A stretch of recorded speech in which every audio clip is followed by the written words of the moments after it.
some history was made today. Not a lot of games, but history took place in Nevada, and something about the East Orange Renegades and overtime as they played their second overtime game of the season. We'll talk about that in a few minutes, and much more as this is the very early edition. I think the earliest we've ever done a A7FL recap show.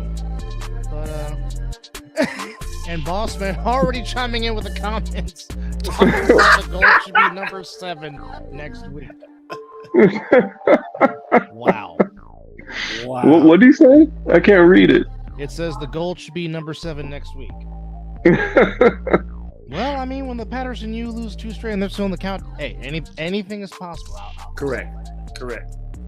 But Hey, I'm voting gold because even though they said the joke was that they were what was it, that they're not gold, they are the bronze. Bronze. I'm not going that route. They deserve to be gold today. How I high? don't think 100%. he's high. He's just enjoying his stogie. How high is Chris right now? Dude, I don't do that. I'm smoking a cigar. But we're gonna get into it right now. Joining us right now, celebrating his first ever win in the A7FL, 3 years. It finally came into fruition today. And by the way, I did call the gold winning today. I said that last Wednesday on the other side of the ball. You So did. You I called saw it. it. Yeah, I saw that episode. I'm not gonna say I'm a genius, but nonetheless, Jeremiah Reeves, who has bled the colors of the Vegas Gold since its inception, finally comes to the day getting the win 25-14 over the Vegas Hunters. Bama, we appreciate the time, and again, congratulations. The Gold finally tastes the sweet fruits of victory. And again, I'll just ask, how does it feel? And feel good, feel great. It's been a long, like 5 years since the gold came into the league. Taking beatings and losses over and over and over. But finally got one. Nostradamus. Right. Eric is full of nicknames tonight. He's playing the role of Jeremy Quarry. Yeah, and Jeremy usually has some good ones too. Yeah. Oh, yeah. Well, he made a nice catch today on the sidelines in Yeah, he did. the Omniac stealth game. But no, just Bama, just tell us, what was it that on this day that it finally came through for you guys, because you guys have been knocking on the door the last couple of weeks, Yep. doing some good things, and then finally it came through for y'all. So just what finally got you guys over that elusive hump today against the Hunters? Man, just back to what Chris was saying. Man, we got some solid running backs, so we just had to run the ball to open the pass game up. So the first quarter was mainly just to run the ball and see how many positive yards we can get out of it, and then the slants to be there. I loved the fact that you guys shortened up your routes and you made plays by doing so. And I think that should be your game going forward, because it is basically a long handoff and a missed tackle equals yardage, right? Right. Yeah. So, and that's something we talked about. Like I said, I think it was 2 weeks ago when we sat there afterwards, after everybody left. I think we're out there for another hour, just chopping it up. And one of the things we discussed was the fact of running the ball. But the thing about it is, man, you need to use your legs too, and you did in this game. And you saw what the difference was in this game by you using your legs from the quarterback position. And I think you need to do that more often, man. Don't just look to escape and throw the ball. Look to escape and take the ball upfield. Yeah, I seen they was giving me a lot of running lanes. So I was taking what I was saying. Yeah. And the thing about it is, like I said, couple missed tackles, boom, you guys first down. That first drive was impressive. Very impressive. Very impressive. You guys came out the gun just running the ball, and seemed like you guys have been practicing and getting stuff together, like Chris said. You guys improved each week, and it finally came together for you guys today. Very impressive game. Yeah, so I mean, our last 2 practices going into this game, a lot of people weren't showing up. So basically, we just focused on what we could do. So we just started coming up with creative run plays to get the ball to the outside, because trying to go to the middle, they kept crashing us. So we attacked the edges and then started feeding them slants, and that's how we got going. Now, Derek came in with a question, and his question is talk about LA being the nail in the coffin of all people, as Lasante Anderson uh, officially sealed the deal with his pick six off the tip Yeah, pass as the Hunters were trying to go in to try to win the game with about 8 seconds to go and basically ran out the clock. But I mean, I mean, what was the feeling on the sideline? First off, once he got the ball in his hands and he was basically just running down the sideline, just basically to just, I guess, pad up the score tally for lack of a better term. yeah. LA, man, he had a tough season this year. We had to play the Sungas first, and then the game fell apart when he was at quarterback, and he got on the podcast show and made some little comments over there that certain players on the team didn't like. So to kill the drama in the team, he just went his own separate way to the stuff. But I guess the stuff didn't work out for him either. So we let him come back and let him do what he do, and he ended up getting a game winning pick. Right. That's Right place at the right time, baby. Yeah, Indeed, I mean, just the great jubilation of the sideline, just seeing the gold sideline, go absolutely bazonkers. And I think the whole crowd went absolutely bazonkers just because of the fact that it's never happened. And then, I mean, just watching on the field, like some of you guys just, taking pictures and then just you soaking it all in and you just having, tears in your eyes of what you've gone through with this team being there from the inception. I mean, we can see it was real, legit tears of joy flowing, and definitely you guys earned all that. But once again, we talked about it earlier, but I mean, as Derek mentioned his name, but Derek Cunningham on defense today, with the exception of a few plays, but Derek Cunningham definitely was huge for you guys on the defensive side of the ball. Um, Going stride for stride with Savion Cunningham and yeah. whatnot. Just talk about his play on defense today and just how he was a big contributor to giving you guys this win today. he asked for that matchup. He wanted to stick Savion. Hey, They played together at OTT, so he felt like he knew Savion very well. So hey, that's your task. Wherever he go, you go, and you stick him.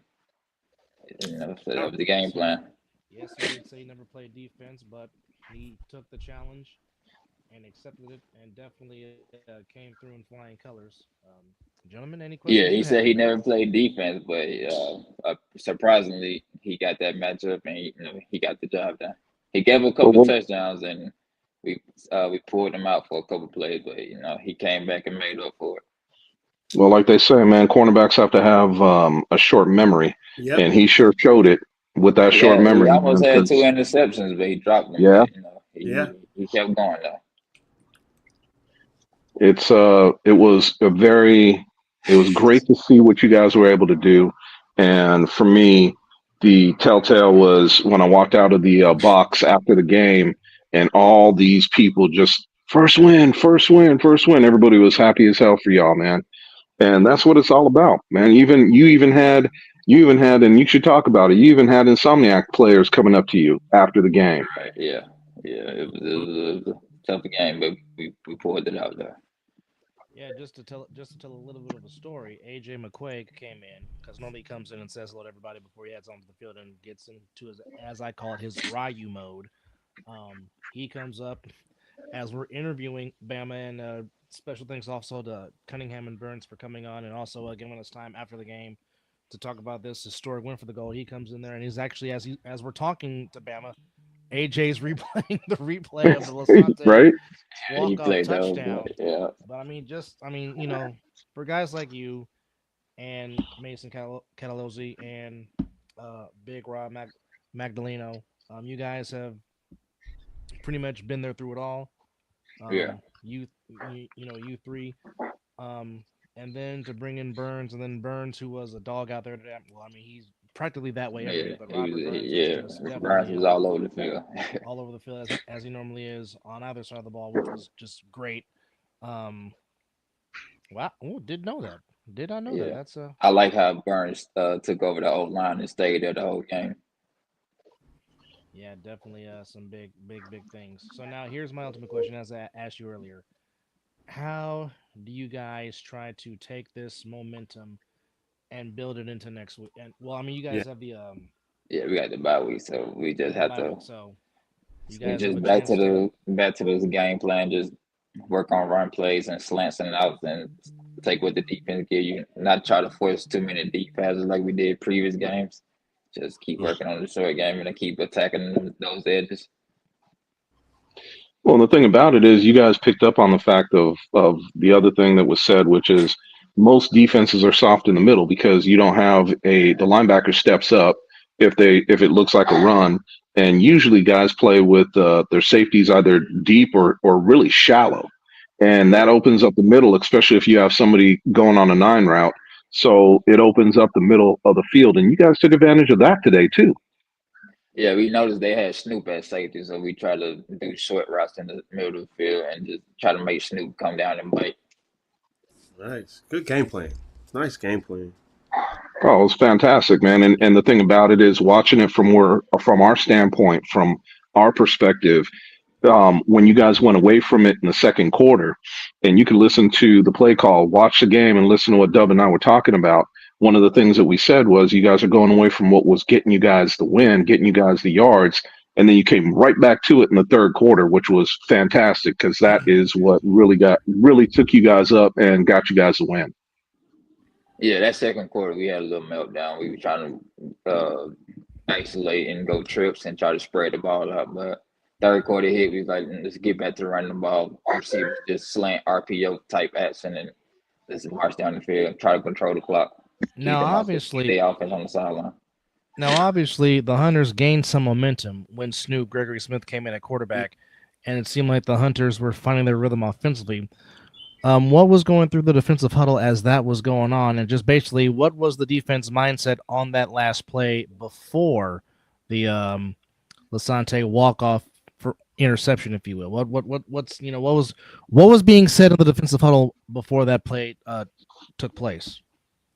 So on that walk-off pick, the plan was to send 4 or 5 at Snoop, make him get the ball out of his hand quick, and luckily the receiver took the ball for Lasanta to catch it, and that was the history right there.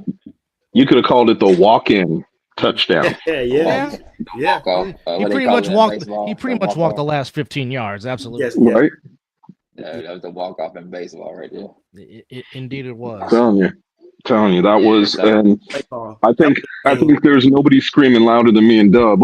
He had that pick, and we saw him going down the sidelines. Over here as well. When I was watching it, I was like, okay, there it is. Well, I mean, it's. We knew Snoop was gonna try to force it to Savion. That's his favorite target. Even when they play pass, that's his favorite target. So try to lock down on Savion, send 4 or 5 at Snoop, get the ball out of his hand. And it was fourth down, wasn't it? Yeah, it was fourth. It was fourth. Yes, down. I believe it was. Yes. And then they ain't had no timeouts left, so either they incomplete pass or they got 2 seconds to try to come over. Now it was fourth down, so either way that play would have been over. Yeah, it would have been you guys, get to do victory formation instead. Y'all decide to take it all the way. And, well, they kept saying we were gonna win by 2 scores, but I was just trying to go for the W. But they wanted to go by 2 scores, so they end up getting it some kind of way. They got it, but they got it for sure. Well, and the one thing we haven't talked about, which I did like, and I was calling it, you look like you were trying to run the clock. The possession before they got the ball back to even make it close. You look like you were checking with the ref. It looked like you were trying to run the clock a little bit and get some time off the clock, so that way you didn't have to worry so much about the clock. And I said, I wouldn't even snap the ball until I heard the referee say 5. And once he said 5, then I'll snap it. When he said 5, that's why we got to the ball and snapped it. Yep.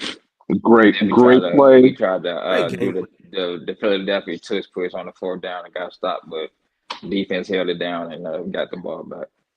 Hey, the only thing I'll say about the 4th down play is, next time y'all run that, pitch it out around the corner, especially if they clog up the middle like that. That would have been wide open. Yeah, outside was open. Yeah, really open because there's nobody out there. Yeah. So if you guys would have had a play to pull it and just run to the outside and get the first down. Oh, you should have, man. That was so wide open. It was. You did that. End the game. I thought we had enough firepower to get that 1 yard or 2-3 yards, whatever it was. Okay. Confidence in your teammate. Nothing wrong with that. Yep. Nothing wrong with that at all. But it was a good win, man. Good, solid win. I'm real happy for you guys. Really happy for you. knowing how long you've been at this in this league and the conversations we have had, it was good to see you guys get a win today. Really good to see you guys get a win. Yeah. I played that whole game with a cold and cough too. I don't know how I was still able to stand on my feet, but I was drained, taking all that medicine and stuff before the game. We still pulled it out though. There you go. You did take a rough hit tonight. So Yeah, he body slammed me, man. That was cold. He said he was gonna do it too. I ain't think he's really gonna do it, but he said he's gonna body yeah, that was a true Rick Steiner belly to back suplex. If you Yeah, it will. was. Hit with the release. Yeah, it would have been. Right. It definitely would have been a 2-point takedown. In I wrestling. thought the referee was gonna blow the whistle before he even slammed me, but I guess Norris Yeah, picked and me up. Norris picked me up and walked me like 3-4 yards backwards. I was like, what the hell? and Willie just said, "My bad, brother. Love you." But Willie did have a very good game on defense tonight, as he was all over the place. The Hicks brothers had a very good game. We was actually saving- game planning for Perry to be a quarterback, but they put an okie doke on us. The new guy they Wow. had, we know nothing about him. and he says only because you're family. There you go. All right, but I mean, with that said, for those that were hiding under a rock, it actually did happen. Yes. And Willie Perry saying they gave up on me. Sure. But history did happen tonight, as the Las Vegas Gold finally, in their 3 seasons of A7FL football, finally get their first win. And we said it was, well, I mean, me and Chris went on record and said it might be the most competitive game of the day. And it was. It might come down to last possession wins the game, which it did, but it was the defense. Who said that? One of y'all said that. I was like, dang, he said it's gonna be the last possession of the game too. That would be Dub. Dub said he called it. He said, and even after the game, once we went off air, Dub looked at me and said, "I told you," and I said, "Yeah, you were right. You were right. Last possession. I didn't expect the last possession to end that way. Correct. But yeah, it was still good to game on the see. line. You throw a pick six. That's tough. Yeah. Yeah. Calvin Deloney on that 3-on-1 woke us up there. Yeah, that was, well, I mean, as I said, that was in a sense the game-winning score, but just Lasante's pick six just emphasized the win. But I mean, talk about a booster, because you guys just came up. Snoop comes in, back-to-back drives, the Hunters score. Snoop was balling, yeah. And finally making his long-awaited tally of the show, the one, the only, wearing his do-rag and shooting arrows and all that good stuff as he showed off today. Mr. And he's wearing his soft helmet today. Yeah, he was. You said what? I didn't hear you. I said you were wearing that soft helmet today. Oh yeah. I had it on. You feel me? Nice. I had it Well, on. first we can recognize at first we could recognize because you and Wilkerson were both in the backfield wearing the same thing, like, okay, who is who? And then we figured, okay, Wilkerson's taller than Munch, so one of them's Wilkerson, and who's the other one? And then I saw the 11, oh, that's Munch. Never mind. Yeah, man. Nah, we're not gonna talk about that game. There's nothing to talk about for real. Let's get to the rest of the league. Hold on, Willie. We're getting to that momentarily. Let's get to the rest of the league. We're still talking about the Gold getting the first win, but hey man, hey, listen. I just want to let everybody know. Shout out to Jeremiah and the Gold, because the thing that I can respect about them, we was just talking about it in our chat. The thing I can respect about the Gold is the Gold always gonna show up. The Gold ain't gonna never quit, and the Gold have really put in the work over 3 seasons just to get to this one moment. I don't care if it is one game, and they don't understand the work and the effort that was put in. Everybody don't understand the work and the effort that was put into it.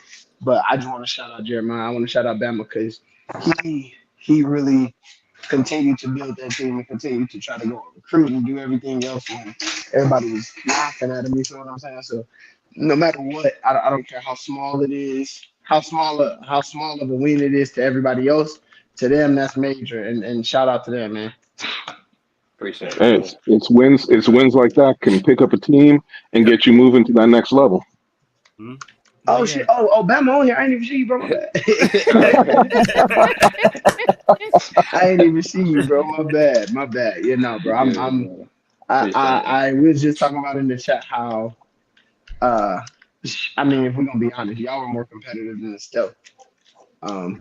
for us, at least. So it's just the brand of football. Y'all try to play football and play it the right way, and you know, whether y'all are overmatched or whatever, y'all gonna show up and y'all gonna play. So I can respect that at all times. I can respect the effort that y'all give to the game that I love. Um, can't say that for everybody. Feel me? Nah, man, a lot of teams, a lot of dudes left our team trying to play with the stuff and Hunters over there. We should have beat the stuff, but a bunch of Yeah, mistakes, bad penalties, a lot of turnovers. But if we run it back against the stuff, we definitely gonna beat them. nah, y'all probably. I got faith in y'all, bro. Just to let you know, y'all may not be the best team or one of the top teams, but bro, you done built that up for the past 3 seasons. I don't watch you continue to try to build it, and today, like as a culmination, I respect that, bro. I appreciate See, it. I'm not an asshole all the time, and I'm dead, but Much. I'm dead. Like I swear to God, I'm like 1,000% being genuine with that, dumb, like real shit. Yeah, it was Well, a well earned win from start to finish. You guys played a tremendous game of football. I'm telling you, like But I I said, do. that first drive was that first possession was kind of the game setter, and basically you telling the Hunters without saying a word, we're here. And Yeah, if you Hey guys man, didn't nah, come to that play, pick this ain't gonna be an easy win for you. that right. pick six to seal the game by LA, bro. Because I didn't see the ending of the game. I was on my way to the field. And so I literally went back and rewinded. When I went back to the stream was offline. And so I went back and rewinded it because I wanted to see y'all win. Dead ass. I didn't know y'all won. I didn't know who won. So I went back and rewinded and I seen that pick six to end the game. I said, man, look at them. That's what I'm talking about. I was proud, bro. I felt like a proud big brother for real. Yeah, But Hey that man, one play, I threw that post to the end zone. I took a shot to the chest. I was like, dang, he didn't give me that ref in the pass call. He Nah, still called it and scored, man. I'm not tripping on it. nah, yeah, man, you guys earned that win, brother. You earned that win through and through. I don't care what nobody says. That was a but hard fought game and a good win. nah, but you definitely. talked about but you talked about the Calvin Deloney 3-on-1 return that gave you guys the lead back for good because, like I said, Snoop Panther Hunters had momentum on offense. They score, they take the lead. How big of a jolt was that Calvin Deloney 3-on-1 return to basically put you guys up for the remainder of the game? I want to say, normally he like to run people over. I didn't think he's gonna get loose like that, but he got loose and he did his thing. And then when we got the ball back, I hit Bentley on that post in the end zone. That would put us up. And then Snoop did his thing, bringing them back to that fourth quarter play or that fourth down play. And LA got that. LA Yeah, got LA, the LA pick. getting that pick six with 5 seconds left. That's a culmination of some shit, dog. Well, the thing that I was paying attention to, man, was you knew where you were going with the ball in games prior. You looked like you were trying to find the open man. In this game, you knew where you were going with the ball as soon as that ball was snapped. I mean, I watched you be very, very specific with the routes that you chose, the positions that you chose to hit on those throws, and like you said, that quick slant was open, and Right. it was there for you guys damn near all day. Yeah. Right. Yeah, that's just back to the conversation that we had with Chris in the parking lot. Basically, our short routes, slants, outs, drags. That was the main three routes we ran. Except for that one play, I hit that touchdown pass on. That was just a broken play, and he got open. I seen him at that little quick second. I got it up before I got sacked. But mainly, we just running slants, outs, and drags. That was the main thing for the receivers. And it worked. It It did. worked. It was like long handoffs, man, and you guys were doing your thing with it, and He it said the was it was good lollipop to throw. see. Yeah, yeah, man. We're talking about that. If you can fake the over the top, get them up in the air, and throw it around to your running backs, so that way they're not waiting on the ball. You've got something going there too. Mm-hmm. Yeah, I gotta find a way to get it out quicker than doing that lollipop throw. Derek's saying go to Yeah, 27. It's crazy. See, Derek, but it's see, it's building, man. It's building. It is. y'all be talking about me. Derek being an asshole right now. The lollipop throw is crazy. Hey, that life I thought was working though. It got us No, that no, close. good. That's a good ass win. You do enough. You do enough for your team to win. It don't matter if it's by 1 or 1,000. Mhm. You feel me? You do enough for your team to win. You find ways. Like that's what great teams, great players. That's what they do. You find ways to win. It don't matter how it comes. It's Yeah, finding a way to win, bro. when they went up or when they got them two scores, a lot of people was putting their head down, arguing, whatever. I called a timeout, got everybody together. Hey, settle down. We got the ball. Let's march down the score. And we gonna be all right. Let's That's get it. it. That's it, man. Just refocus. Yeah, Yeah. nah, good win, bro. Good win. BIC beat the hell out the Buzz, but I made my day because Trey got his sorry ass off. Yeah, I was looking at the referee to get for pushing it back. Yeah, now I'm back to being an asshole. Um, yeah, nice munches over with. Renegades, hey, CP my guy, but they got on here and talked. That boy was going there next all week. Went down to BMO and took a L2. Okay, Mhm. Mhm. we got a lot to get to, guys. We got a lot to get to. Yeah. Oh, Stirring the tons. pot. Stirring the pot. Hey, shout out to the animals too. Cause we I don't know if y'all know, but we in the competition with the animals right now. Are you for what? Trolling. Yeah, we in the competition of who can outdo who trolling on the sideline during games. I mean, the touchdown with the phone in the hand, that's crazy work right there. Nah, I That saw is. that. I was like, y'all niggas out That's crazy work. And then dominoes? Come on. there. Y'all too creative with them. A So We will full pass on the game field of and on the table. dominoes. Okay, we will pass on the field and on the table. Don't get it twisted. All right. Okay, this is all we do. We play dominoes. We play Who spades. was at the domino table? That's all I want to know. Uh, it was well when I was over there. It was me, Rob, and C-Mac, and then 30 Tay and who was else over there? Vic. Yeah. You know, Definitely there's gotta a little get something. definitely gotta get involved in that one time. Me and Mizzle. But my whole family domino players. So yeah, we will pass. We bet our carburetors on it. So yeah. I believe it. I believe it. I Yeah. believe it. Don't make me call pops and grandpa. That's when it really get bad. Hey, Oh boy. that's what I Hey, learned from my grandfather. God rest his soul. That's how I learned how to play. Watching him. Yeah, it was my great grandfather watching my great grandfather and my grandpa play. Uh, yeah, they. I was watching them from the time I was like 3, what, and they play played crazy. spades? None of Oh, that dominoes. dominoes. Yeah, spades Oh, different. dude, Spades. Me and Shadow, we man. just gonna whoop everybody. Don't worry about it. Let me tell you, if I could ever get a bunch of y'all down to the islands with me, you want to see some crazy dominoes? You ain't seen shit yet. Oh, Hey, I believe it. hey, I hey. I've Oh, seen Chris, Puerto I thought Ricans. you was I've about to seen talk Puerto about Ricans spades. play dominoes and they play a Huh? different way. I've seen it. Mm. Island dominoes is a whole nother story. Oh, it's different, man. It's different. And they talk mad shit as they're playing. Of Yeah, course. I don't think nobody talking about shit in this. To be being honest with you. Then you got to come down to the islands with me, man. Let me show you. Hey, I'll be there. They can't get mad at how I talk neither. 'Cause, people want to fight me because the way I So talk. so Bama, let me ask you this: who is one player on your team that I think is not getting enough talk about that should be getting some major accolades being talked about? Who do you think that is? uh, Derek Knight or Montrez Smith, the one who caught that touchdown pass from me. Man, let me Uh, tell you, Knight is doing his thing, man. Yeah, Mhm. yeah, we just he has turned himself a real solid season, Derek Knight. Absolutely. Marlon Thomas, number 8, the running back. He was pretty solid. Yeah, he Uh, is. shoot, pretty much I can name all kind of let's see. Antoine Coleman, D lineman. He was doing pretty good out there. Yeah, he is. I think Yeah. right now, if I had to name them, I would name all the ones you named, and then I'd go back and say Robert Burns, you. Absolutely. Yeah. We already said Knight. I mean, you guys are balling. You're Oh, coming together as a team. Ricky Figueroa, number Oh 5. yeah, Yes. definite. Yes. Yes.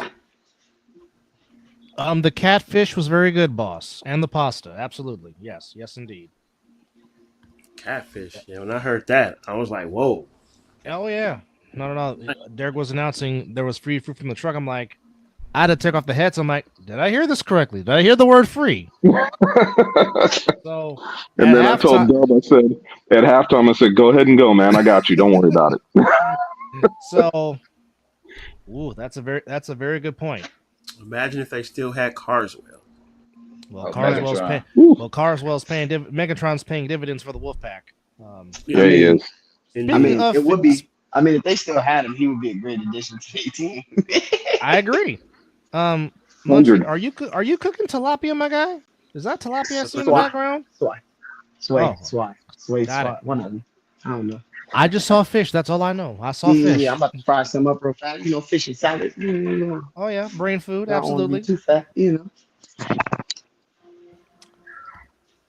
We will get to the Ramses in just a second because we got a lot to cover. What are we? I don't get it. What are we? Never mind. See, I'm making an asshole come out of me. Pause. But all I'm saying is, what are we getting into? What are we getting to? Well, okay. What are we getting to? Because I'm gonna just be honest with you, okay? After the showing that I saw today, hashtag let's get stealthy. Okay, now I told them I wasn't gonna talk too bad because they didn't quit. They actually finished the game, so I'm not gonna talk too bad. But yeah, it's. I think it's too much. I just think the expectations was way too high. Triplet Vlogs. Who is that question? Yeah, who are you directing that question to? Yeah. Who are you again? That can't be for me. There's no way. Who played him? There's no way that's for me, bro. That got to be for somebody else because there's no way. Which, by the way, thank you, Derek, again, and have a good night, sir. I'm pretty sure he's about to go do daddy duty, but just wanted to shout out the boss man one more time. Thank you, Mr. Duncan, and enjoy the rest of your evening, sir. Making all this possible. Yes, indeed. Yes, indeed. It was good to see some good to see some stuff going on. A lot of things happening in the league. I don't know what it is about the Renegades and playing overtime, but the Renegades win it overtime again today as they play the Baltimore Watchmen. But they got it right on this one. The Watchmen get it right this time as the Watchmen walk it off with a 25-24 win in overtime. Coming off getting thrashed by the Animals, but getting back in the win column. Yeah. BIC remains undefeated. They're still 4-0. And the Crush get a shutout against the Octane 41-0. But it makes up for interesting talk next week because, as I'm trying to get to the schedule here at A7FL.com. There's some good games. You know the Animals play BIC next week. That's going to be a doozy to watch as the Animals complete their gauntlet. Who do the Stealth have next week? Is it Sick with it? Yes. Yeah, they play Sick. So this is basically going to be for that number 2 spot. Yes.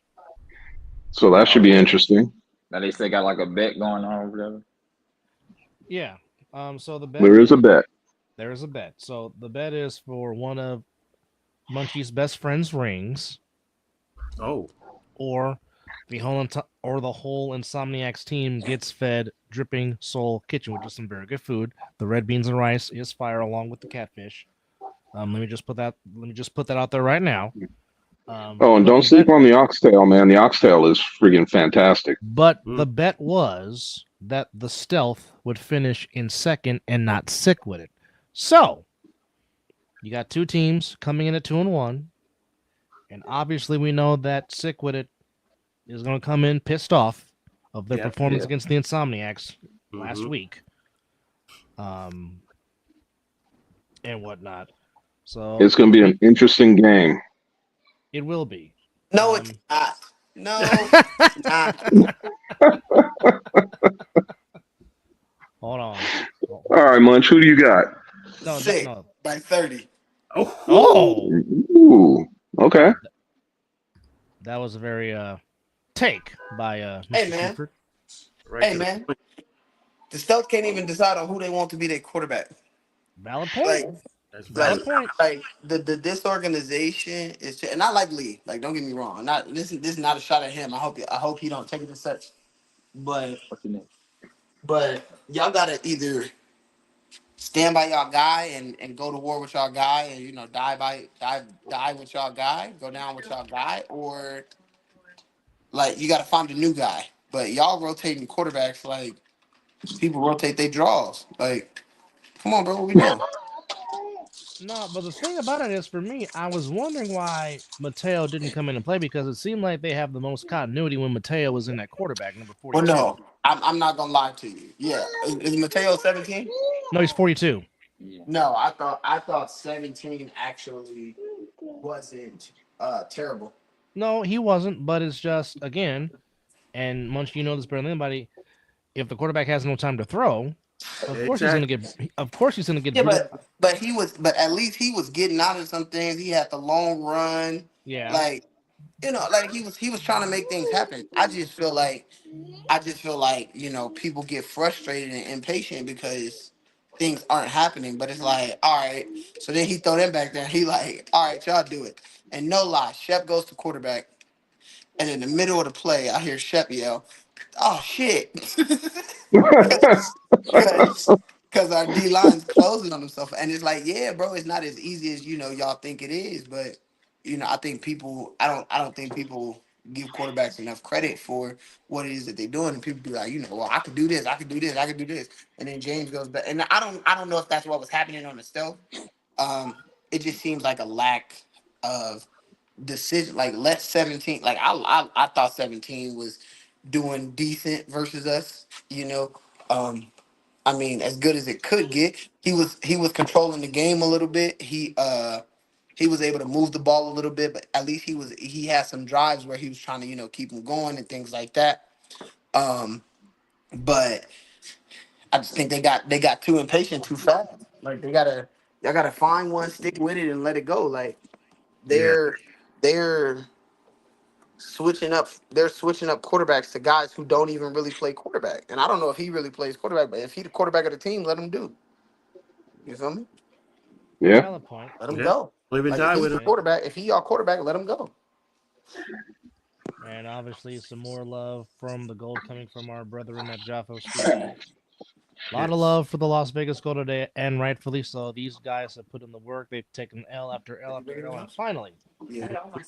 they get to experience the thrill of victory. Just tremendous, tremendous, tremendous. As we are joined by, Enjoy it until tomorrow afternoon and then get right back to work. but Yep. we Yeah, are we're gonna get back to pleased. practice on Wednesday. There it is. There you There it go. is. But we are proud to be joined by Jeremiah Reeves, quarterback, head coach, GM, does it all for the gold, and definitely had tears of joy today as he helped his team get a 25-14 win over the Vegas Hunters in a very competitive game, which came down to the last 5 seconds. And Lasante Anderson's pick six officially gave the Vegas Gold jubilation. Facts. Factual. Very factual. Man.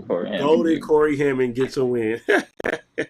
Hey, the wackiness that is 2025 just continues to just throw curveballs like none other for sure, for sure. And let's be real too. Let's also talk about the animals who had how many wins last year? None, 3? I don't think. I thought they had either one or zero. Oh. No, the Animals had like 3 or 4 3. last Yeah, I year. see. They had 3 wins last year. Yeah.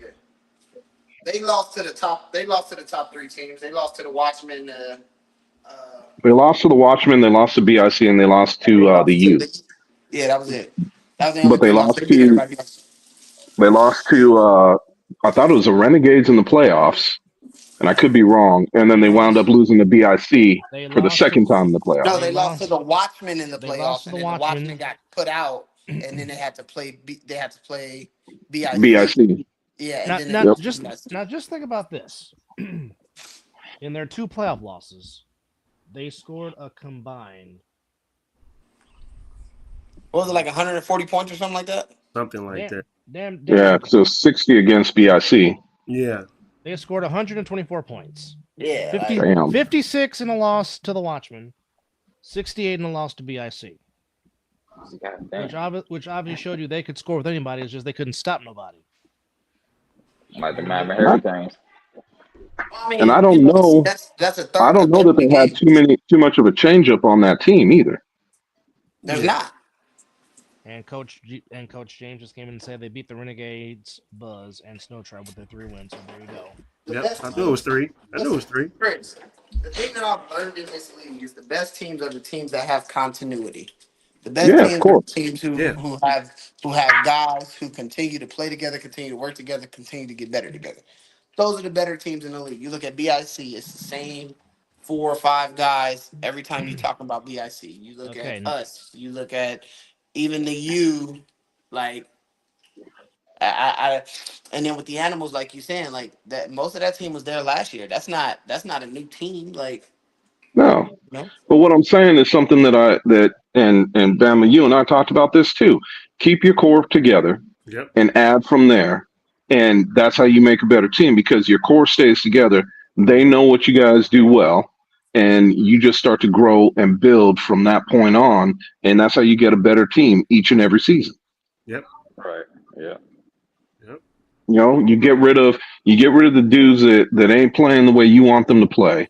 You get rid of the guys that are the me guys, and you continue to grow with guys that understand what their assignments are, go out and play their assignments and don't quit, and all of a sudden now you got a good team. Yeah. That's absolutely right. So we do have actual dates for playoff A7 football, and I'll give those to you real quick. So, Oh, really?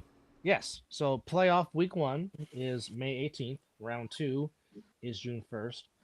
Conference championship is on the 8th of June. Of course, the championship is June 22nd, 2025. So, And that is supposed to be back at Do we have locations on those yet? Field. okay, now the last I heard, now this is just me hearing, but the thing was, they said that 90% certain it more than likely is going to be in Bullhead again. I can't confirm or deny. That's just what I heard. Now, hopefully, the powers that be will give us a resolution soon so we can say where it's going to be at. But last I heard, they said it was 90% Bullhead City at the Anderson Fieldhouse, where, bless you, where the Bullhead, first. Bullhead be rocking. No, well, Oh, you ain't kidding. We've talked about so many times that tremendous atmosphere, and I mean, like I said, there was a nice crowd there, but you would think like it was capacity filled with the noise that was coming from. Okay, Yeah, 90% not Bullhead. It felt like we was in Vegas. So 90% not Bullhead. So Not there's Bullhead. confirmation. Okay. Okay. So see, this is why we say I can't confirm or deny. This is what you're hearing. So hopefully we will get now here. I don't know if James is trolling or whatnot, but here we go. Shout out to our Yeah, sponsor too. maybe. Shout out to one of the league sponsors, Gator Tech, for providing me with a Okay. Gator Tech sponsor or a Gator Tech shiesty. So the latest news: 50% Mater, 50% LV Convention Center. So there you have it, folks. Based in is where we're. They're different. Okay. So supposedly, okay. So apparently, so is it a safe? So is it a safe bet to say that it will be held here in Las Vegas? Is that a safe assessment to say? Listen, man. There will be no game if that happens. I'm trying to tell you, there will be no. Yeah, well. Y'all lying. I don't know what y'all talking about. I'm three-peating. I don't give a damn if it's on the beach. We ain't in the okay. sand. We ain't talking about I don't give a damn if it's on the beach in the sand. Okay. With whoever. Anybody else? I could be playing. Anybody else but the Insomniacs. But I'm three-peating. Okay. Okay, everybody. Y'all can line y'all grandma up at the nude beach. It's over with. Okay. Man, look, if y'all playing nude, I ain't even calling that game. No. Well, no. Not us, everybody else. But I'm gonna run somebody okay. and get grandma over. I'm okay with it. That's all I'm saying. I don't discriminate on ass whoopings. Okay. He says I'm an equal opportunity ass kicker. Yeah, obviously. Grandma just better roll her ass out the way. She better get on. She better get on out the way, because Lord Well, I mean, knows. if Arn Anderson said I would slap my own grandmother, well, there you have it. Yeah, well, that's So, Arn because he obviously so didn't grow up with black grandmas I because I heard wouldn't touch mine. the finish of Straight up. the. Straight No, up. I ain't I trying to heard get the a finish cast of iron the skillet to the Washington head. Renegades game, and then I saw it on the Jeffos Instagram page. Hey man, Mason got it, man. Nude Bowl 2025. No, thank you. No I'll new bowl. pass. No new You bowl. ain't gonna see too many tackles made. I can guarantee you that. I already have I already have one laugh today that me and Mizzle were laughing our complete butts off about something totally different. But no new bowl for me. No, thank you. No, no. Well, for those that vote, the email has been sent for your. Wow. hey man, who told y'all to put Wow, that they picture up, really bro? playing dominoes. Hey, bro, That is nobody asked great. y'all to put that picture up, bro. Y'all making us look like bad people, okay? Not No, bad not people. bad Oh, people. Okay. that is awesome, man. All right. Now, That ain't That is bad. about That's as good funny as as your hell. celebration last year, Munch. That for Oh, in the those car. for oh those that man, vote, Cole just sent the email to vote for your top 7. So if you have emails, you can go yep, I vote for your got it. top 7 now. All right. Well, I Okay. know what Okay. I'm doing. I'm gonna keep Okay. in my top seven's not changing. Okay. First off, Jordan, that's a damn good question. And when Munchie comes back on, I'm gonna ask him about that because that was just absolutely insane what Megatron did.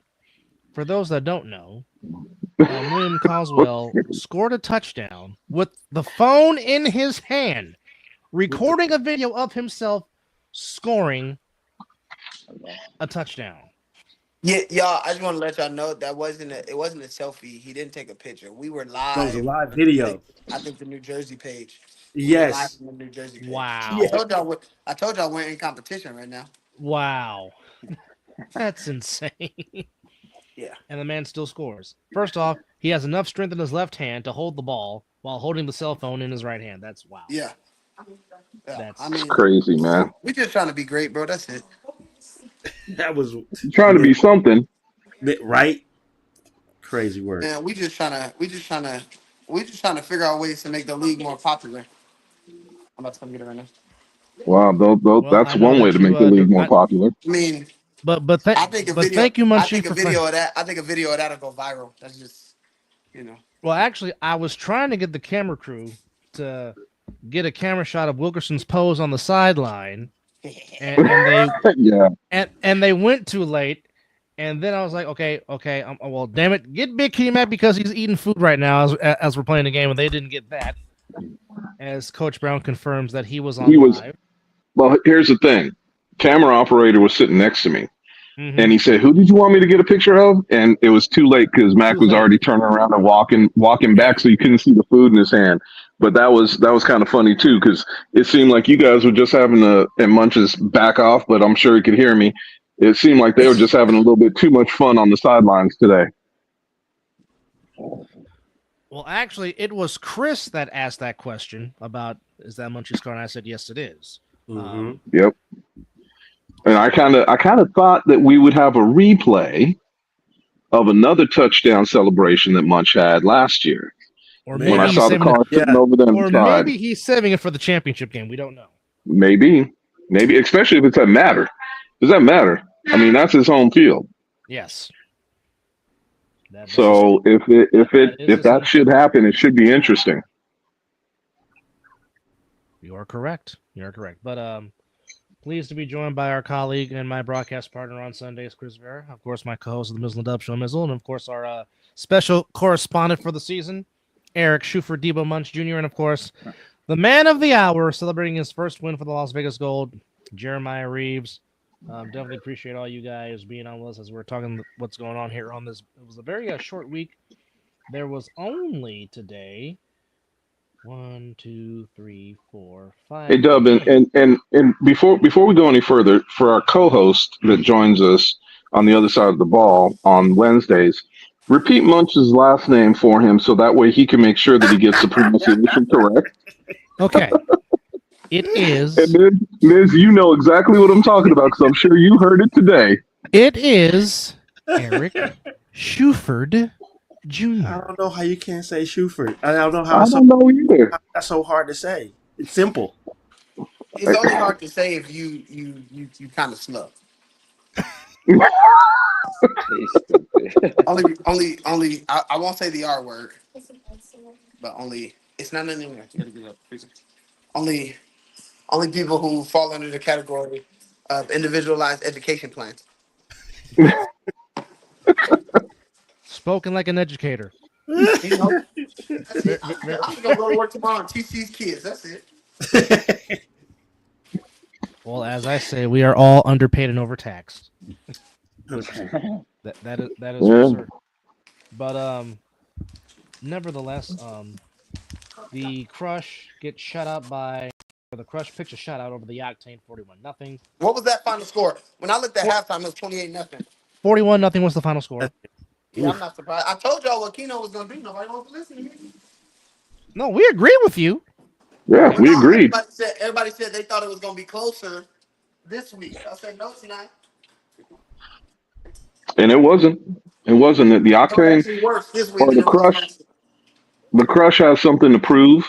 But I mean, right now, the way it's breaking down was the fact that I think all those teams from the Midwest having to play the teams on the East Coast, they are getting a trial by fire. They wanted to know where they stood in the league, and they're getting a chance to see. But Jordan, I hope it makes them better. I really Jordan. do. Jordan. That's a funny comment, but Mr. it does Spring make Break. sense. No, you can't. You can't call me. I ain't no spring break no more, bro. Well, but we remember last week, Munch. Yeah, that was a different guy. I wasn't. That wasn't me. I was. He was That's his that's alter. your I can't He tell was you his. exactly who that was because He was I his. halfway don't remember. But that was his alter ego. He was like Mick Foley and Cactus Jack and Dude Love all into one. Mm-hmm. yeah, no, don't even sweat. Y'all won't see that guy come out until May 23rd. He'll come out again. Okay. All right. We'll hold you to that. That's when we get out of school. Then I'm summer months. That was totally. He said, "I'm summer much." No, we got a glimpse of we got a glimpse of Summer Munch on January the 21st / the 22nd early morning when we were doing the recap show, and they were all at the house celebrating. We got a little bit of Summer Munch and Summer Zelly I and loved a it. whole bunch of Summer Insomniacs on that I particular loved it. championship weekend in New Jersey / Philadelphia. Let me tell you, that That was great.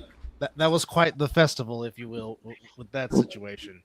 Yes, Hey, Man, let me tell you, I got a real good glimpse of that same thing when we were up in Cincinnati when they were playing the Chaos. I got a real good glimpse of what that was like Well, too. no, we told them in Cincinnati before the game started. We said we about to mercy rule y'all because we got a flight to catch and we don't want to be late to the airport. Plus we still got to get a drink before we get on the plane. So we need to hurry this up.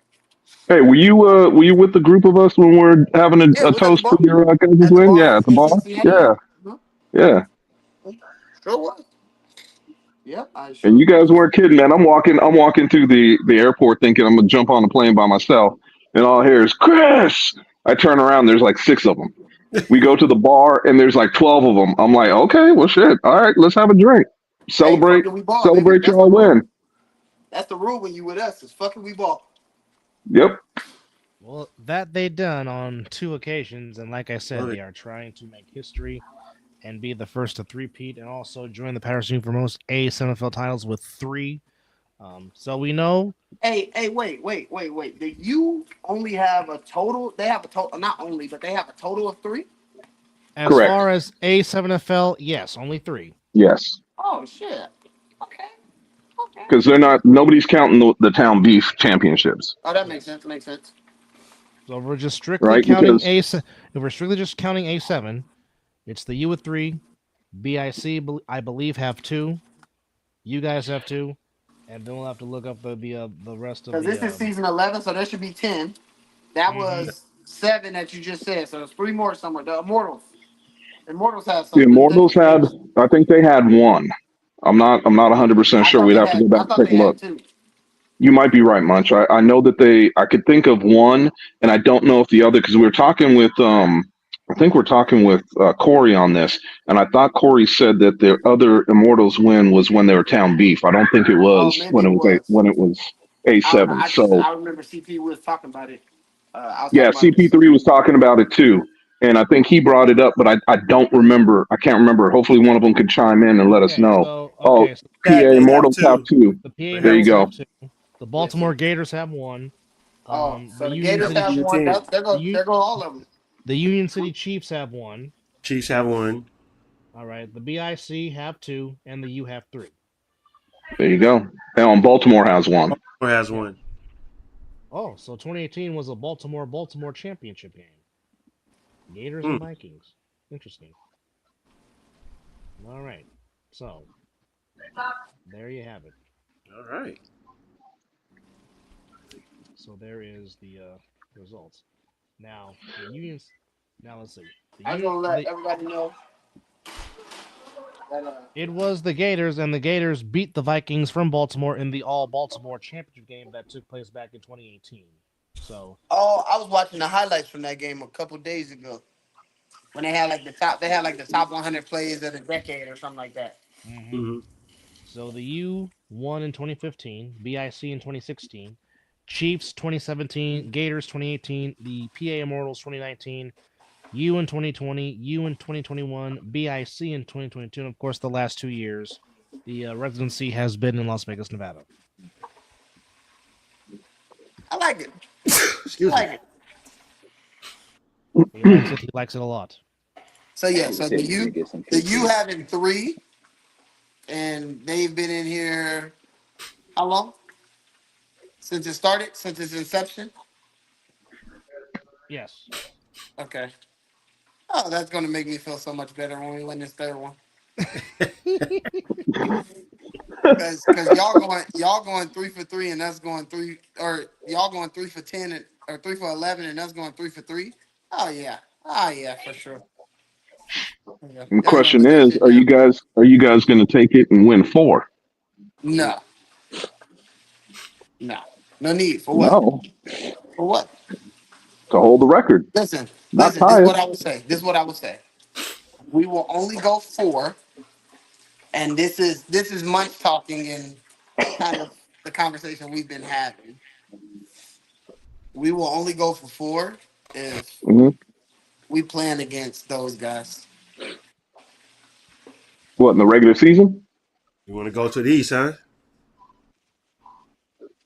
Oh, did we lose him? He'll be back. Yeah, he'll probably drop and come back because it looks like he froze. That's the hashtag. Pound for what? For what? For what? Hashtag for what? Hashtag for what? Hey, I'll still laugh. I'll still laugh at the hashtag because we've always known that as pound. And when yeah. they had all the crap going on and it was hashtag me too, I always laughed at that because it was pound me too. But that's a whole nother story for a whole nother time. That it is. That it is. But welcome to the A7FL recap show. As we're recapping week 4 of the A7FL, Chris, Dub, Mizzle here with you, joined by first time winner, long time coming for the Vegas Gold, as Jeremiah Reeves, along with his teammates, get their first win ever as they beat the Hunters 25-14 on a sensational last play interception by Lasante Anderson to win it. And of course, cooking some fish, getting his brain food ready to teach them kids. Of course, the one and the only Deba Munch, Eric Schufer Jr., who caught 2 touchdowns and shot the arrow. And Zelia dived in front of Rambo's arrow and nice of That was Munchie to funny. nice. Well, I Well, only I think the one last week was a lot more funnier than the one than Zelly jumping in this time. Last week I think was a lot better than it was friendly fire. It was an accident last week. This week Zelly did it on purpose. No. but I nice of you told to find Scoop. but Well, nice the of you to thing find the was, camera though.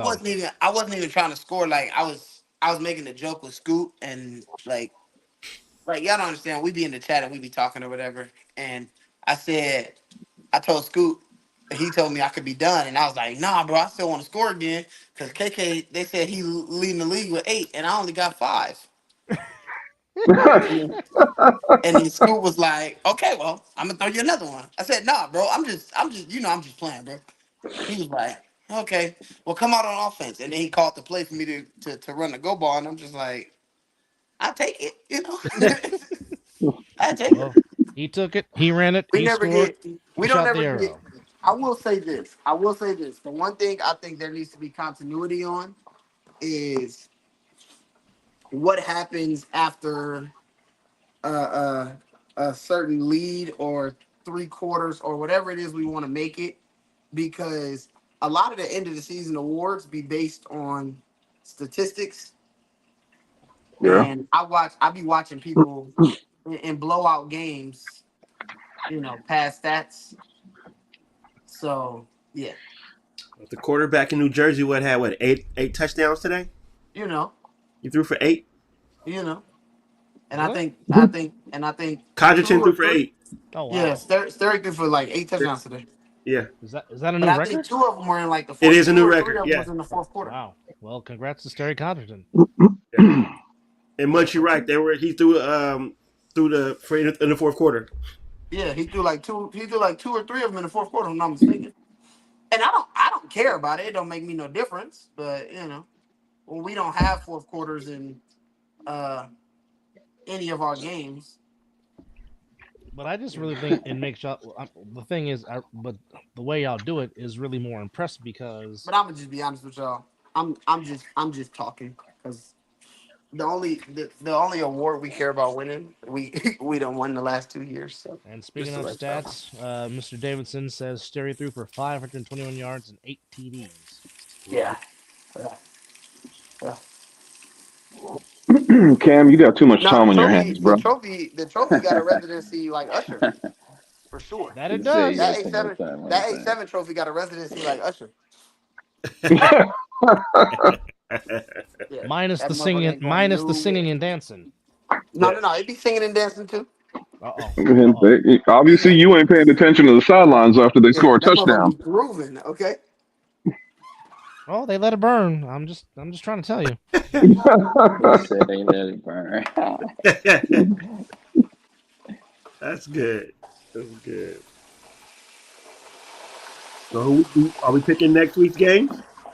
You said Well, I what? think we got to go. We still got to cover this week's games because I mean, Dub said about 3 scores and that's it. We had 5 games, That's Oh, what I so was. so I mean, it was a okay. light week though.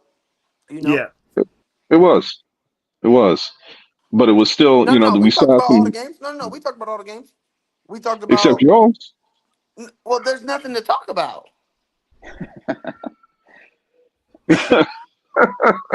Well, no, there Okay. is stuff All to right. talk about. Come on. Let's take our last. Let's take our last 2 minutes to close out talking about the Insomniacs versus Let's Get Stealthy. Okay. No, no, no, That's no, good. no. Here, Let's no, get now here's a stealthy. question. Now here's a question. Because you were there and saw it all. What exactly happened that led to that fracas that Oh, I got the caused? video for y'all.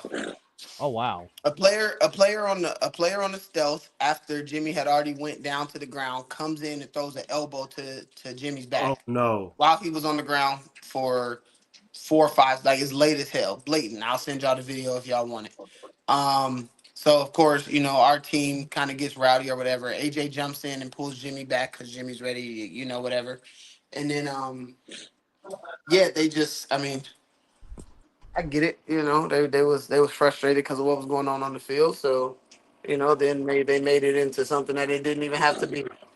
Um, but yeah, it was unnecessary. It was stupid. And then I just want to publicly say again, I want to shout out Knox because I don't know I've known Knox for like damn near 10 years now. Um, and the man that he's grown into. Absolutely. Um, compared to the man that he used to be. Because I knew him, I knew him before. My nickname for Knox was something totally different. It wasn't Knox. So yeah, I know the man that he was and how that incident could have made him uh, go, or made him be. Uh, but I just want to shout him out for keeping his composure and really only he only um, got physical to defend himself, and he never took it past that. Like, and so I really want to commend him on his growth as just as a man, man. You know, a lot of men we don't get told, you know, good job, basically. We really don't. That's not something that you hear very often to men, especially not from another man. So I just wanted to give him recognition on his growth and development as a man, just as a grown man, and understanding that certain things are bigger. Nice. So I just wanted to give him that, but it was all dumb. Um, I feel like our team. Don't get me wrong. I'm be honest with y'all. Our team talks a whole lot of shit on the football field. But we keep it football. You feel me? We don't play dirty. We don't do dirty things. We don't we just don't. We come out and we whoop your ass in between whistles. So you know, uh I just think people get frustrated with what we actually do to them on the football field that they try to take it, past it. So that's it. Nothing to see here outside of Knox handling himself like a grown man should and taking care of business. Outside of that, Um, nothing to see here. That's what's and up. I'll echo what Coach James said. You know, a lot of respect. He was a class act today. You know, doing what he did, and I will echo. I got much respect for the man, and I don't know much. I don't know him like you do. For the past 10 years, but what I've seen over the last 4 years from Knox has been nothing but a class act.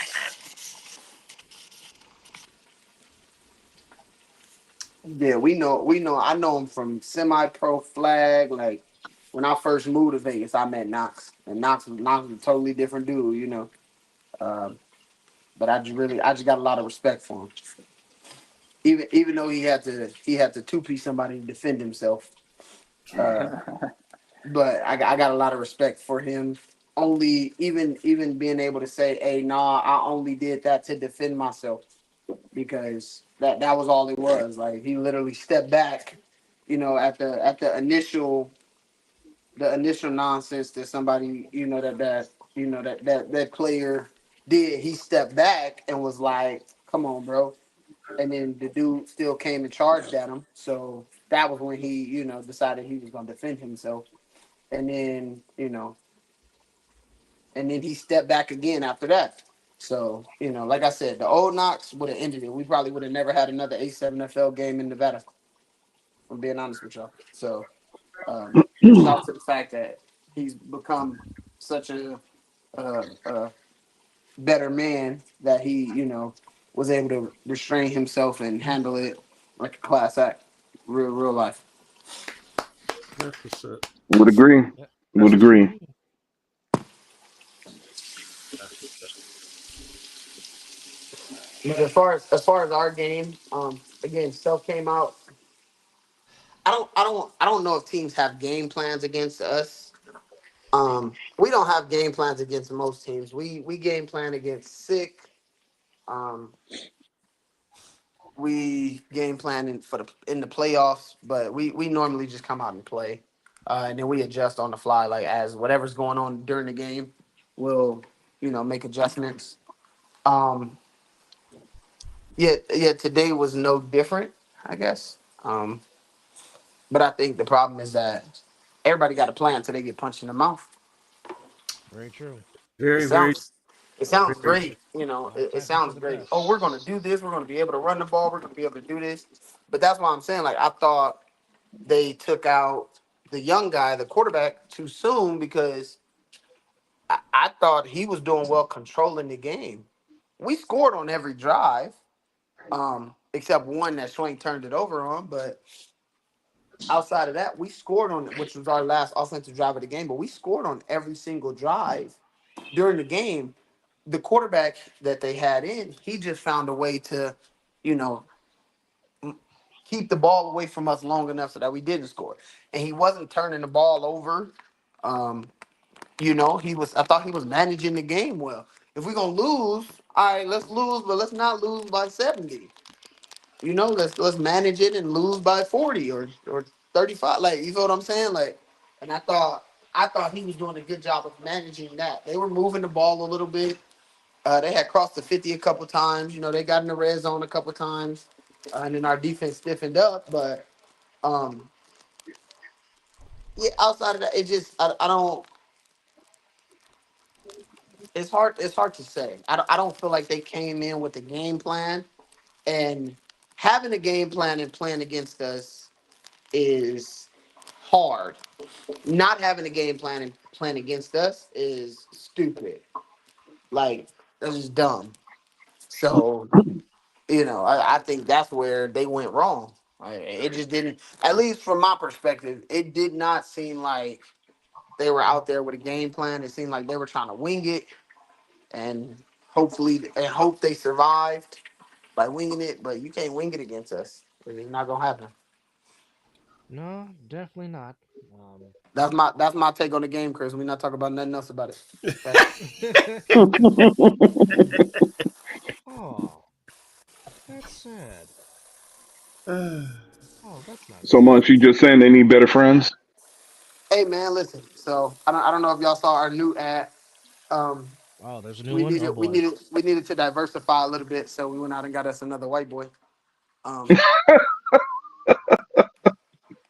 Oh, who'd you get now? but Joey, the one that had the interception Oh toward the yeah. end of the game, number 14. Yeah, Oh yeah. Joey's Joey's one of our young guys who He you definitely know has what an Joey did. Italian. I'm gonna tell y'all what Joey did. Joey took my advice, and He he didn't definitely has an even know he Italian was last taking name. my advice when he did it. But we were out at the flag fields, and Joey, he's younger, so he hang with Danye and Davik and them. Um, James, stop it. but he started, hanging around. He started hanging around them more, and then that brought him to being around us. And he was like, "These guys are really good at football." And so, we won the flag championship, and I think we beat his team in the semis. He was on another team. We beat his team in the semis, but we just noticed he was starting to hang around us more and more. And so we went to Florida, and he was like, "Yeah, I want to go with y'all." And he was so excited. He went with us. And so when we came out and we, was going to A7, we got Prime. That was when we added him. We added him and Prime around the same time. Well, no, Prime played the flag season with us, and Joey wanted to play with us, but he was already on another team, and so uh, he started hanging around us more, and he found better friends, and and now he's about to win a There, ring in the Y'all A7 really FL. need there it Munch. is. I'm telling y'all really need to turn that into a shirt, and we will have it in our Mizzle and Dub Shopify merch. I'm Yeah, just saying. I'm gonna have Tay mock it up. I'm gonna have Tay mock up a shirt that say y'all need better friends. Like y'all need to turn it You You into a know what? stamp shirt. the That's a logo on shirt. that That's too. that's a shirt I'm buying. You Yeah, straight up right. stamp the logo on it. You said what? No, Put the I'm logo buying on it that too. shirt. I'm buying that shirt. I'm no. buying it. This is what needs to be the no. This needs to be the logo. That needs to be the logo when it says "Find Better Friends" on the back. There I'm you just Nah, go. saying that needs to be the logo, and on I the can back of the give y'all the shirt, logo. "Find Better Friends." Yeah, nah, I'm man. just saying. Listen, Shout out to listen. Amir Chip Morris, very My fun, very fun my player in this my league. friends are really good at football. They're also assholes when it comes to being on the field and of football and playing. Um, yeah, so that is what it is. See, look at Jordan But Davison bringing up ideas. Where to ship them, find better friends on the front, and three-peat on the back.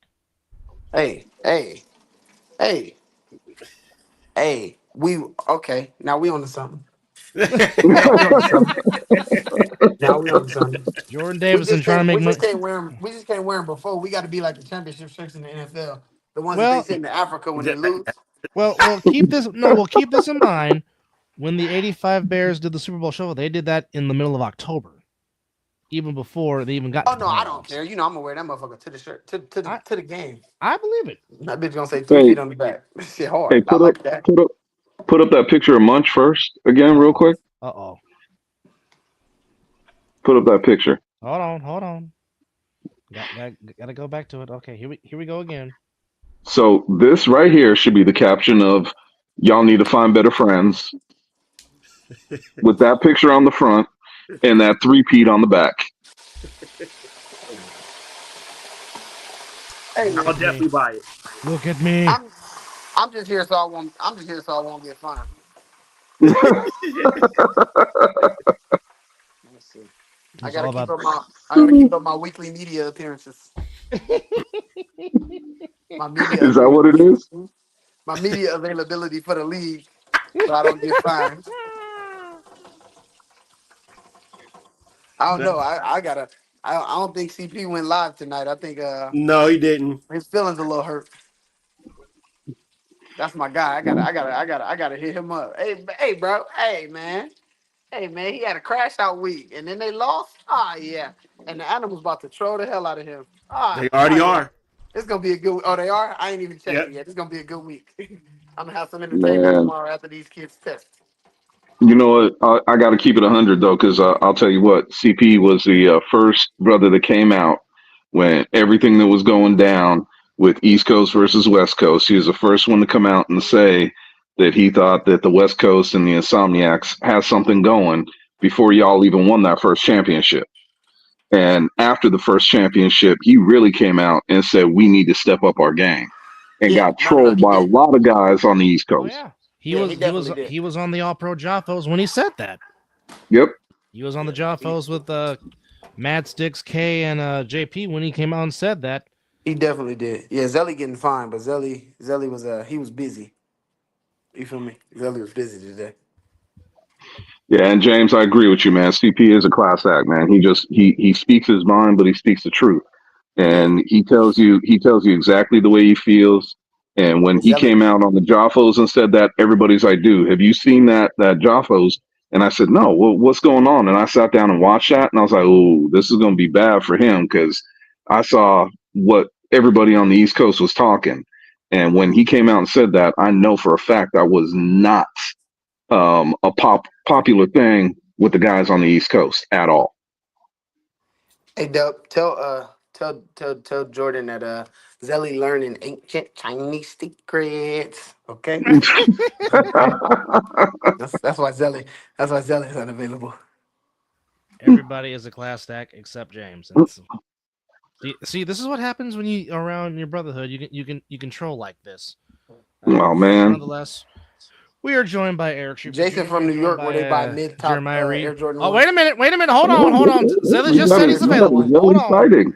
You they got a Zelly sighting. He they said, Mr. no Yeet, no Mr. Yeet says I'm available. no Jason from New York where they buy Jordan 1 mids.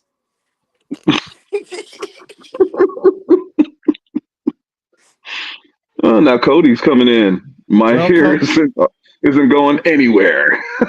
Cody, you hang on to that for as long as you can, buddy. Because if I could still hold on to mine, I would.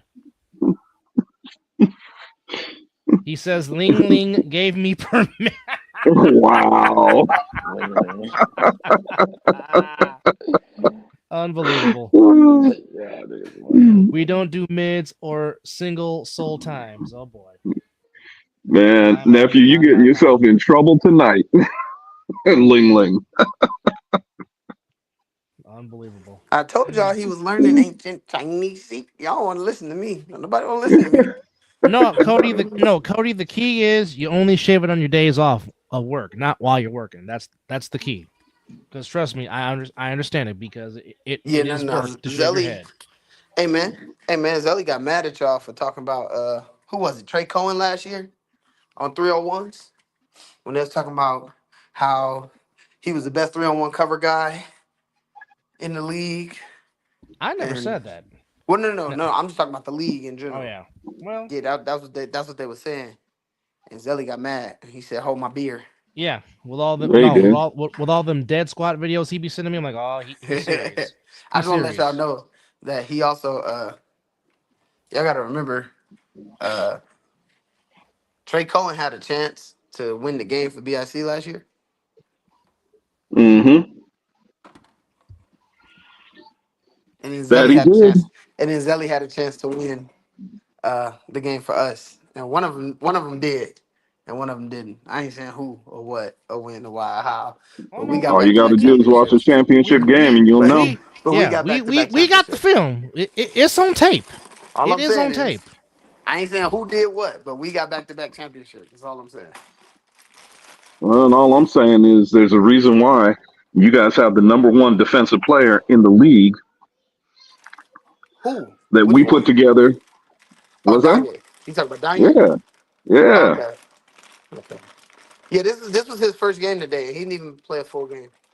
Nah, but I'll tell you what he did with Worthy, Ashanti Worthy in the championship game was impressive.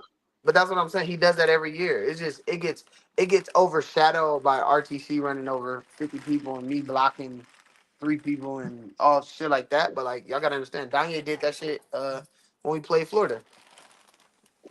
Yeah, He he did the did. same shit when he locked up damn, I keep forgetting his name. Whoever Rico. When he locked up Rico against the Nightcrawlers, the first play of the game, Rico had that long ball catch. Yep. And it was a good ass catch. The very first play of the game. And then Rico didn't touch the ball again. And and Danye picked off the game winner um, That he did. at the end of so like that's what I'm saying. Like he been doing this. He does it all the time. Like this ain't no one off thing. Like No. him locking up Worthy wasn't a one off thing. It was what we see on a normal basis. Y'all Well, gotta keep in understand. mind, man. I'm not talking about with Gagne saying it's a one off. It's not. I've seen what he's done against other players, and I've seen what he's done against some really good players in our league, not just our division, but in our league, Yeah. and how he shut some of the best players down. Well, So I mean, you gotta think it's about it. Like before we became Turtle Hawks, it was TMNT versus Ball Hawks, and Danye mhm. was a fresh 18, 19, and Stevie Dyson made him guard me 1-on-1. Now this is me fresh out of pro, still training every day. I was a different monster then. Like I'm good now, but then I was a totally different monster. And so when you having to go through that gauntlet of guarding when you having to guard me 3 times a season and it's one on and it's man coverage 1-on-1, no safety help, nothing. He got to guard me to the point where I made a catch on him one time and he got up and shook my hand like, man, bro, that's a nice catch. I don't even know how you made the catch. And Stevie Dyson ran on the field and almost punched Danye. He cussed him out, bro. Don't shake that motherfucking hand. Not after he just caught the ball on you, like, and it went from there. But then like I played with like and that's what I'm saying. Like Danye became a turtle. I was a ball hawk. And so we all play together so much that now it's like, man, I know where the hell Danye gonna be before the play even start. Well, the thing about it is, man, when you practice against guys like you, guys like Davik, when you practice against guys with speed, when you practice against guys that know how to get open, it is second nature then to cover damn near anybody. Everybody Because else is average. Yeah. exactly, Yeah. and it's saying something when you see a player like Ashanti Worthy, which I got to give him his props, man. The man is a damn good football player, and that ain't no Practice. joke. But when you see Danye come out and lock him up the way he did, I mean, Ashanti had what 3 catches and 2 of them were on Two of broken them. plays. Two of them were in broken plays, and one of them Yeah, was a crossing route that he got, and Danye was right there in his hip pocket. But I yeah, mean, I respect Ashanti. I said this 3 years ago. I like the way he played. I do too. I do He too. be a The little man he be play a little emotional. He be a little too emotional for me sometimes. well, But and all I can say is the man knows how to play this game. And I'm talking about Worthy. He knows how to play this game. He knows how to get open. And when you see him go up against and have problems with Danye, it told me exactly what kind of y'all defender y'all want Danye really is. y'all want the hot take? The hot take that's actually the truth, and this is coming from a guy who has done this shit at some of the highest levels. Yeah. Ashante Worthy is not the best wide receiver on BIC. Who would you say the best receiver on BLC is? KK. I can't disagree with that. KK is the best receiver on BIC. From an don't get me wrong, Shanti's explosive. He's a good football player. I don't want anybody to think I'm saying he's not a good football player. I think he's really good. Like he's a really good receiver. But Kayshawn Campbell runs every route. He's fast. He got good hand. Like I, I think if it's up to me, I think he's a better receiver than Ashanti. Special thanks to Zilly chiming in and joining us live with 2 5s in the building. Gentlemen, welcome. What's going on, fellas? What's Well, up, big man? before you came on, Knox, a lot of people on this panel was giving you a lot of love for how you handled yourself, given that situation that took place on the field today. So basically, we just wanted you to know that you basically handled yours like a grown man, and just wanted to give you appreciation, sir. I appreciate it. Yeah, hold on. Is that Zelly? That is Ellie. He said he said Ling Ling gave him permission Dog, who little with mutt the barking like that? with the yeet. That would be my neighbor's dog, man. I'm Oh, I was outside. about to say. I thought that was Zelly's. I thought that was their dinner. No, My man. bad. Let No. me. What up, My bad. 2-5? Let me. Mizzle, what's Damn, good? Zelly. Zelly, you just hear that? Hey, much You just respect hear to you that? today, brother. What was that? Zelly, they said they heard the dog barking and thought that somebody was in your house was cooking dinner. Come on. God damn. No. Nah, not anymore. I'm not in Chook no My more. bad, bro. I'm But sorry. I was just wondering. I was just wondering. My bad, bro. Unbelievable. Man, No. that's crazy work right there, My bro. bad, bro. My fault. Crazy work. My bad, bro. My bad, bro. I'm sorry. Oh, Yeah, That you was man. an calling us accident, assholes bro. on the sideline when you Yeah, creating no, all the that was an assholes. accident, bro. I think my thought just came out of my head. Man, You know. that's crazy work Well, I right What mean, you up, there. could be Zelly? like you What's up, could be nigga? you could be like Randy Orton. You know, you forces in your head. They talk to you. They understand. Yeah. Oh my. EJ, go to timeout. Go to timeout, EJ. Go to timeout. Cuz go to I timeout. don't even know what to say, man. Go to timeout, EJ. I went back and watched a bit of the game, and I Dub and Chris that tried to do in the Kurt Angle ankle lock. Where's the lie? Tap out. Oh, Where's the lie? It's not there. It's no Like, lie. Ain't no I'm like, lies is he told really on gonna that put him in one. the watch. ankle No lock? lies. I'm gonna do that shit on Sunday and look right at you. I'm gonna twist it, Don't do that. swim Somebody in the gonna try to walls of fight us. Jericho, and look at Do y'all. if you do that, I will go grab the PA mic and play Kurt Angle's theme over the loudspeaker. If you do that.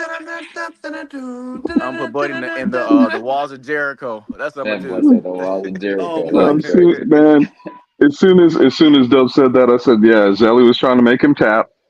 I was cracking up when I heard that shit. Man. No, it's true. It's Yeah. damn true. True. Oh my gosh. But I gotta give Jeremiah, man. I gotta give you props, bro, man. That's some awesome shit, man. 3 Hey years man, coming. And hey man, I I'm want about to go eat some of this fish. So yeah. I seen a little y'all bit. be easy tonight. Appreciate my weekly appearance on the on the You got work podcast. tomorrow, big dog. You got work Mizzle Dub, tomorrow. yeah, I'm gonna go teach these badass kids and call it a day. Thank you, We'll see you Munch. next week, Munch. Of course, Yeah, my yeah. Thanks guy. much. Thank you, Munch. All right. Yeah. What I was Uh, gonna say was the same attention that Corey and them was it's not Corey that Matt Ryan and Big Rob was giving Corey when he won this game and won his first game in 3 years. This man right Yeah. there at the bottom right corner better get the same damn fucking attention. Well, he gonna get it from us. He gonna get it Because from us, he Zelly. didn't Appreciate it. he didn't switch teams. no. He Right. stayed with it. Right. You know, and that's why I was getting emotional just watching the game. Like, bro, like I really mean that. Like, keep them momentum going, bro. Like y'all building something. And when people say the Nevada division that it ain't getting better, watch that fucking game. Exactly. Well, Watch I that will say game. this. And I'm not taking shots at Jerry Krause Jr. I'm not. I'm saying as a whole, watch that damn game. If you're saying that the division is not getting better, it is. You just can't compare a lot of these teams in the division to us. You can't. Right. And that's no shot at you, Jeremiah. Don't take that. That's no shot Nah, at all, you, hey man, look, y'all the bro. top dog. But I just need everybody to understand the division is getting better because Yeah, last year, that game last year, the Hunters like whooped y'all ass. You feel what I'm saying? So yeah, keep doing what you're doing, bro. Seriously, keep doing what you're doing. No, I was very adamant about getting the gold up here for some interviews. I was very adamant Yeah, about that yeah, because, Yeah, like yeah, I said, the yeah. jubilation on Matter of that fact, you know what? sideline.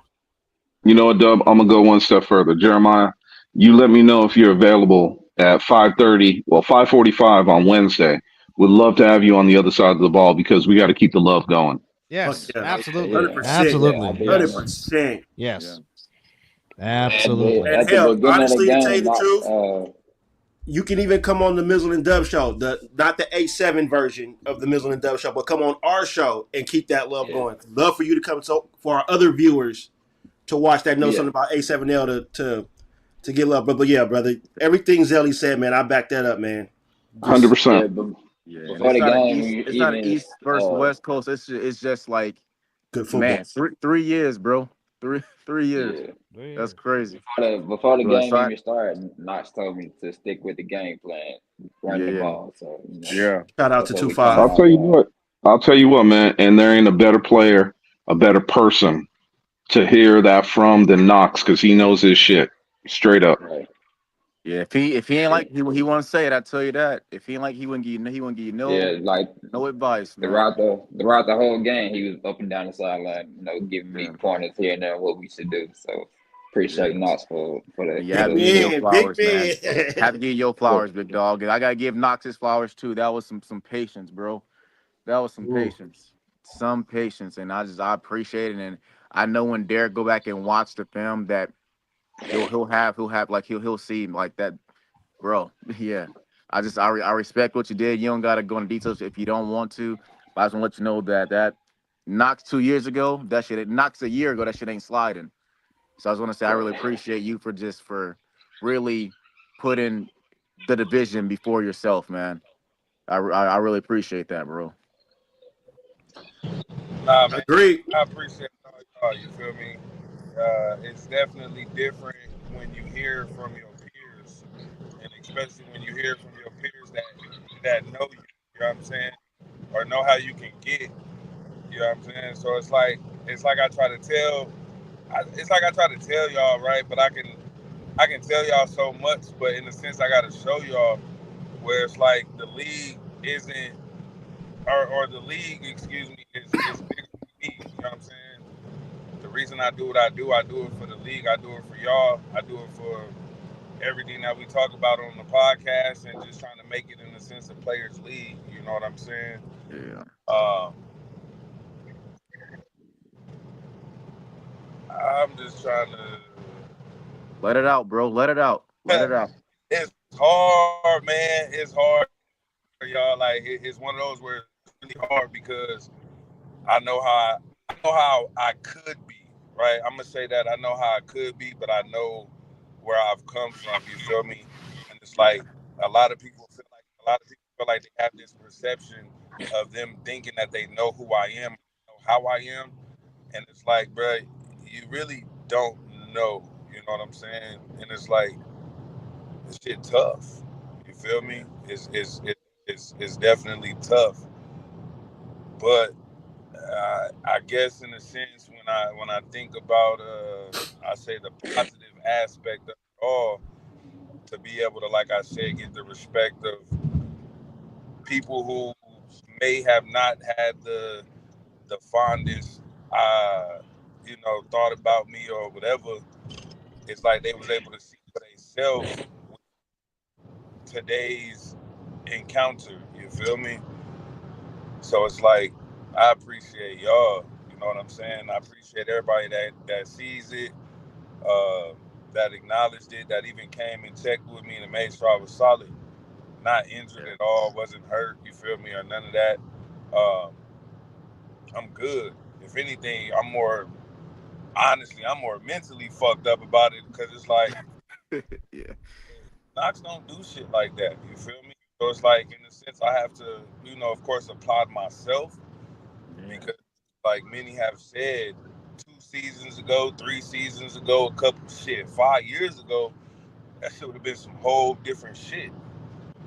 Uh, but again, like I said, I take my job with the league very serious. I take my interactions with all the players very serious, and I've always tried to at least maintain the same me with everybody.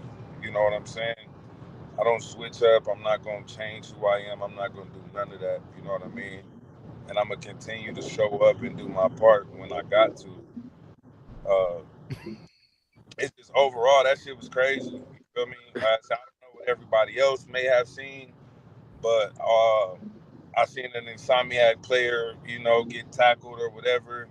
You got one player come out of nowhere and try to pancake fall on them. Then another player try to come out of nowhere, pancake and fall on them. Now, with that, it's like that shit's unnecessary, and we trying to remain a players' league and still put the players' safety first. You feel me? So of course, just like last week, I don't feel like I did anything different this week that I did last week with the sick insomniac game. You feel me?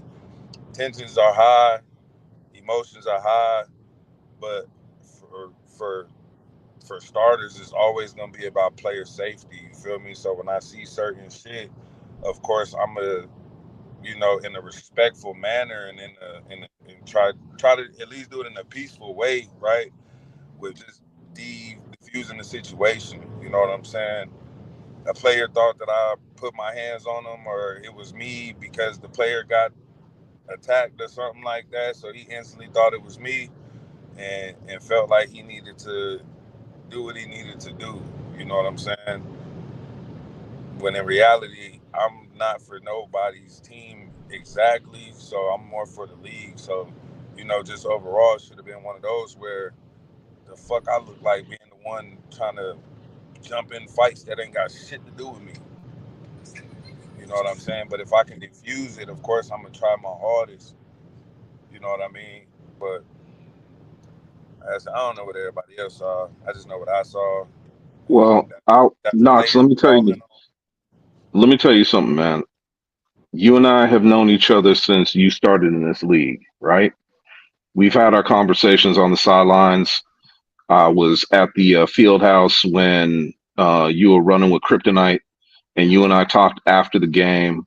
And what I can say very honestly from my standpoint and being with this division from the inception is that you being part of this division as far as the staff goes was not just a good addition, but a great addition as far as I'm concerned. And you always had my respect and it was of the utmost. But I could tell you right now, from talking to people and hearing what happened, what went on, my respect for you, I didn't think it could grow.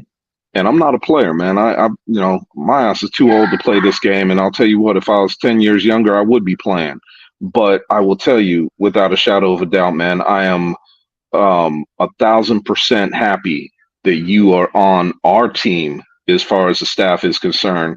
And having you out there is a godsend. And I'm very happy that you are with this division. I'm glad that you're in the position you're in. And man, let me tell you, I respect the hell out of you and everything you did today.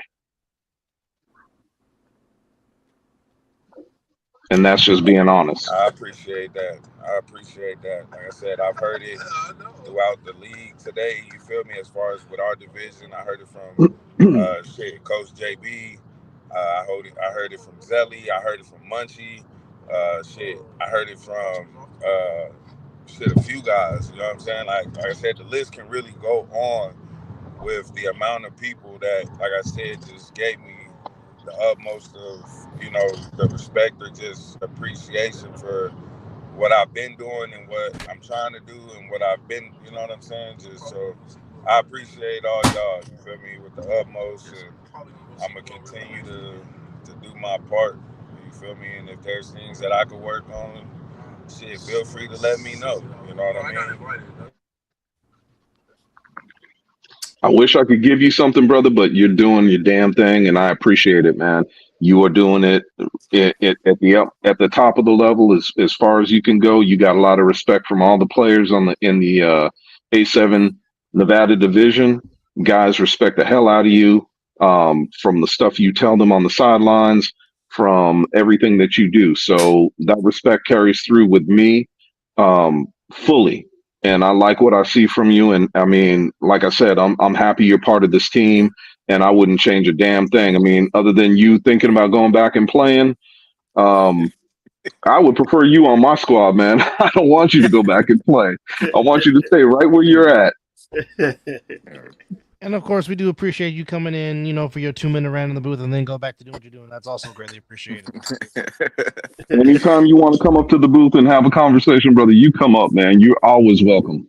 Always welcome on the mic. But also, I want to give some love to Zelly because Zelly coming up here and basically apologizing to the whole world. That was very big of him to do. He didn't have to do that. So, I mean, I'm all about giving people their flowers while they live so they can, see the beauty that they bring. So Zelly want to give you your flowers too because, I mean, Appreciate it. Well a lot of said. people a lot of people wouldn't do that, but you took the liberty and used the platform to do it. So I salute you for doing that, good sir. It was well I said. was really just going through the talk shit, and then like while I started thinking going on, sitting there waiting to go on, what I was thinking about what JP said on this podcast a couple weeks ago, and people were talking about like he was saying like he's saying Zelly, you got to step up and say something.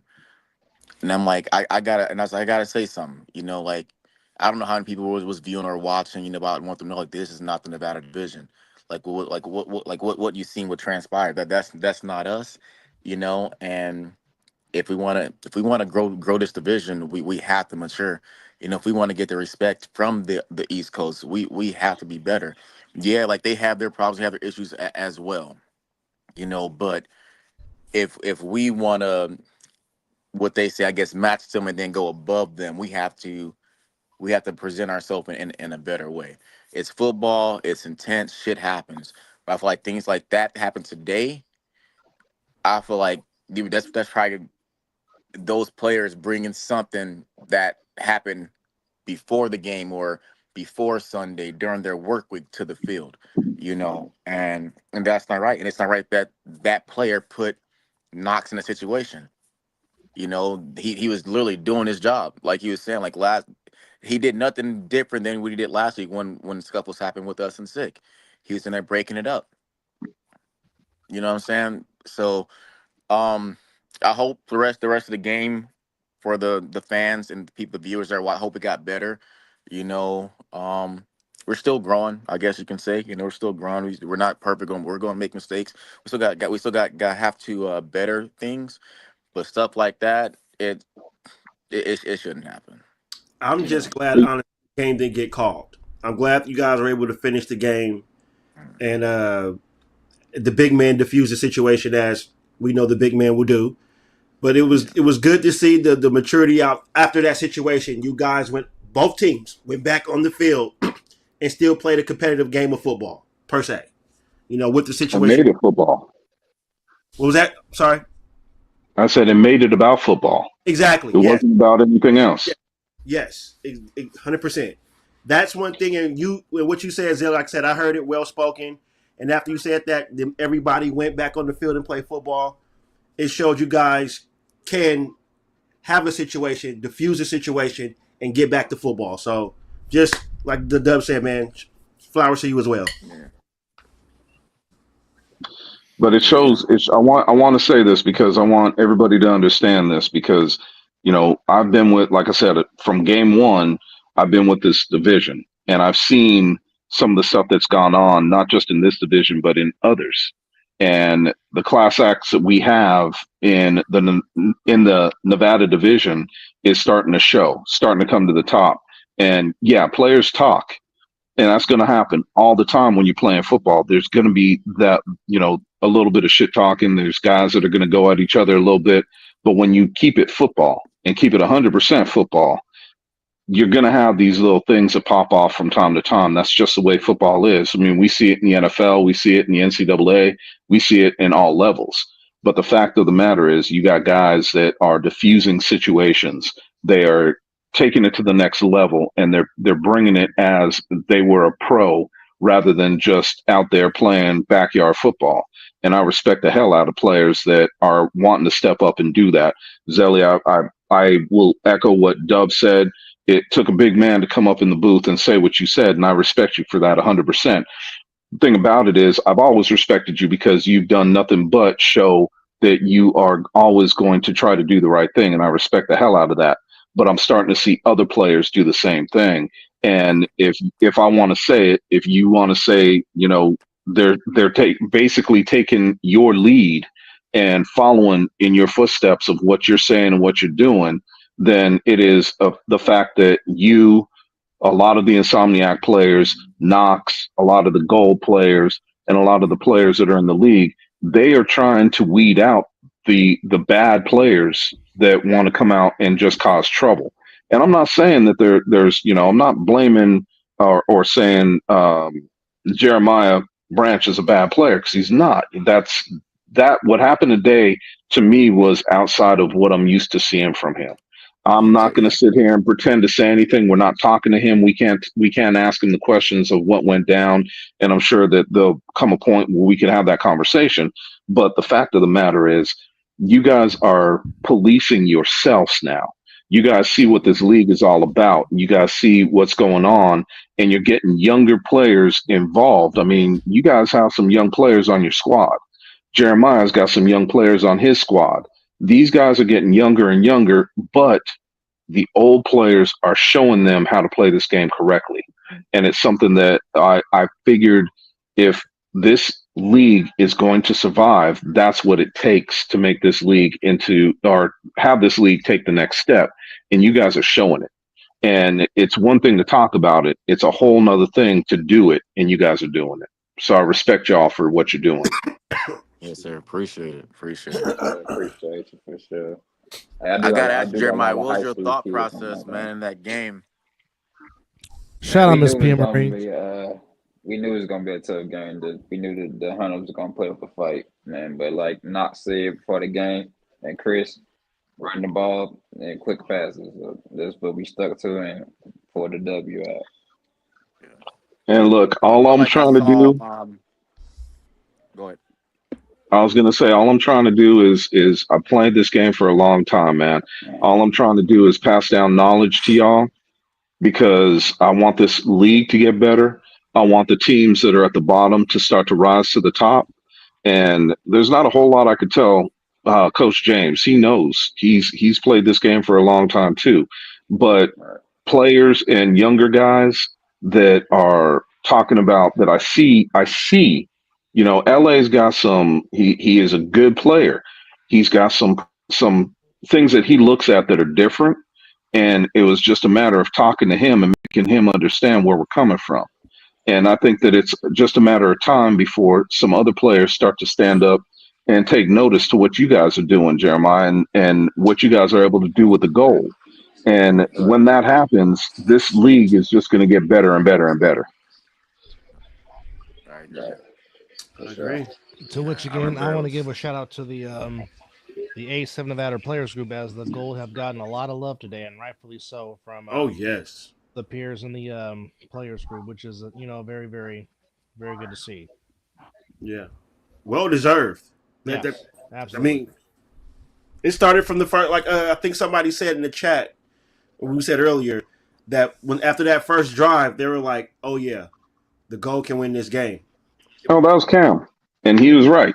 Smooth drive. It was like in the NFL, first 10 plays are scripted and it works to perfection. They go down there and score a touchdown. That's how I looked at that opening drive for you guys, bro. And it was I've been watching football for a long time. That was impressive, very Hey, impressive. Mizzle, it's funny because on that first drive, I told Jeremiah when he came off the field, right? I told him, don't change shit. You know what I'm saying? Don't change. You feel me? Keep doing whatever you're doing and Mm-hmm. talking with your team. You know what I'm saying? And just stick to the game plan, because we've said that on numerous occasions on numerous different shows. The gold would be more successful in a sense if they would stick to their game plan and have players not necessarily trying to, you know what I'm saying? And today they did that. They showed that they're able to, in a sense, be able to compete. You feel me? Or just want to have the will to compete. You know what I mean? And they, like I said, they stuck to the game plan. They had some amazing drives. They had some memorable plays. You know what I'm saying? They had everything that you really want to see in a good football game. And I feel like they gave us some good football today. Yep. Yeah. I'll The tell you back. what, man, this is a game that I'm going to watch again Yeah. because this game being, calling the game is one thing. I want to go back and watch the game because I saw a lot of damn good plays.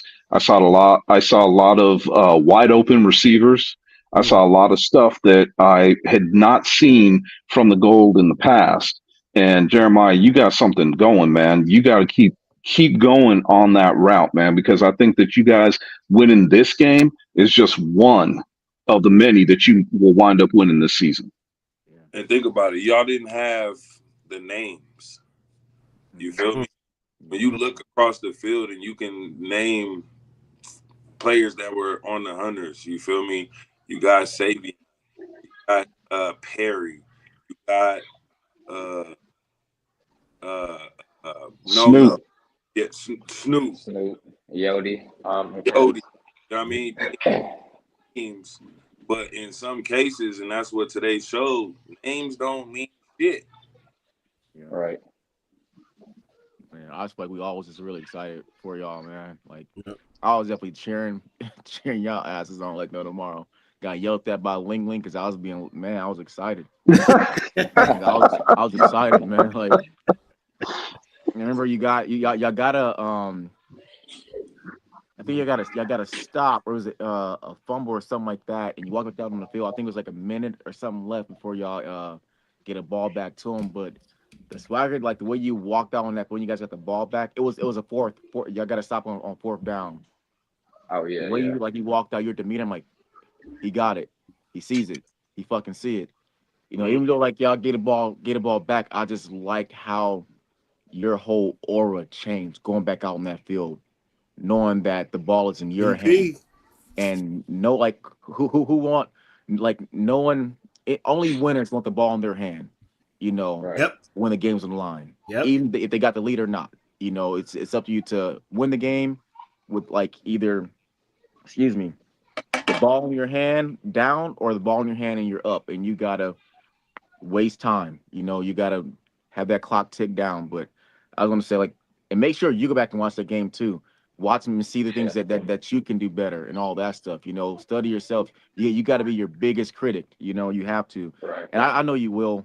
But again, man, just congrats. Like that, that's awesome. That's awesome. I feel like Yeah, when that we, fourth quarter I feel hit, like the whole Nevada we Division was trying won to control today. that clock for sure.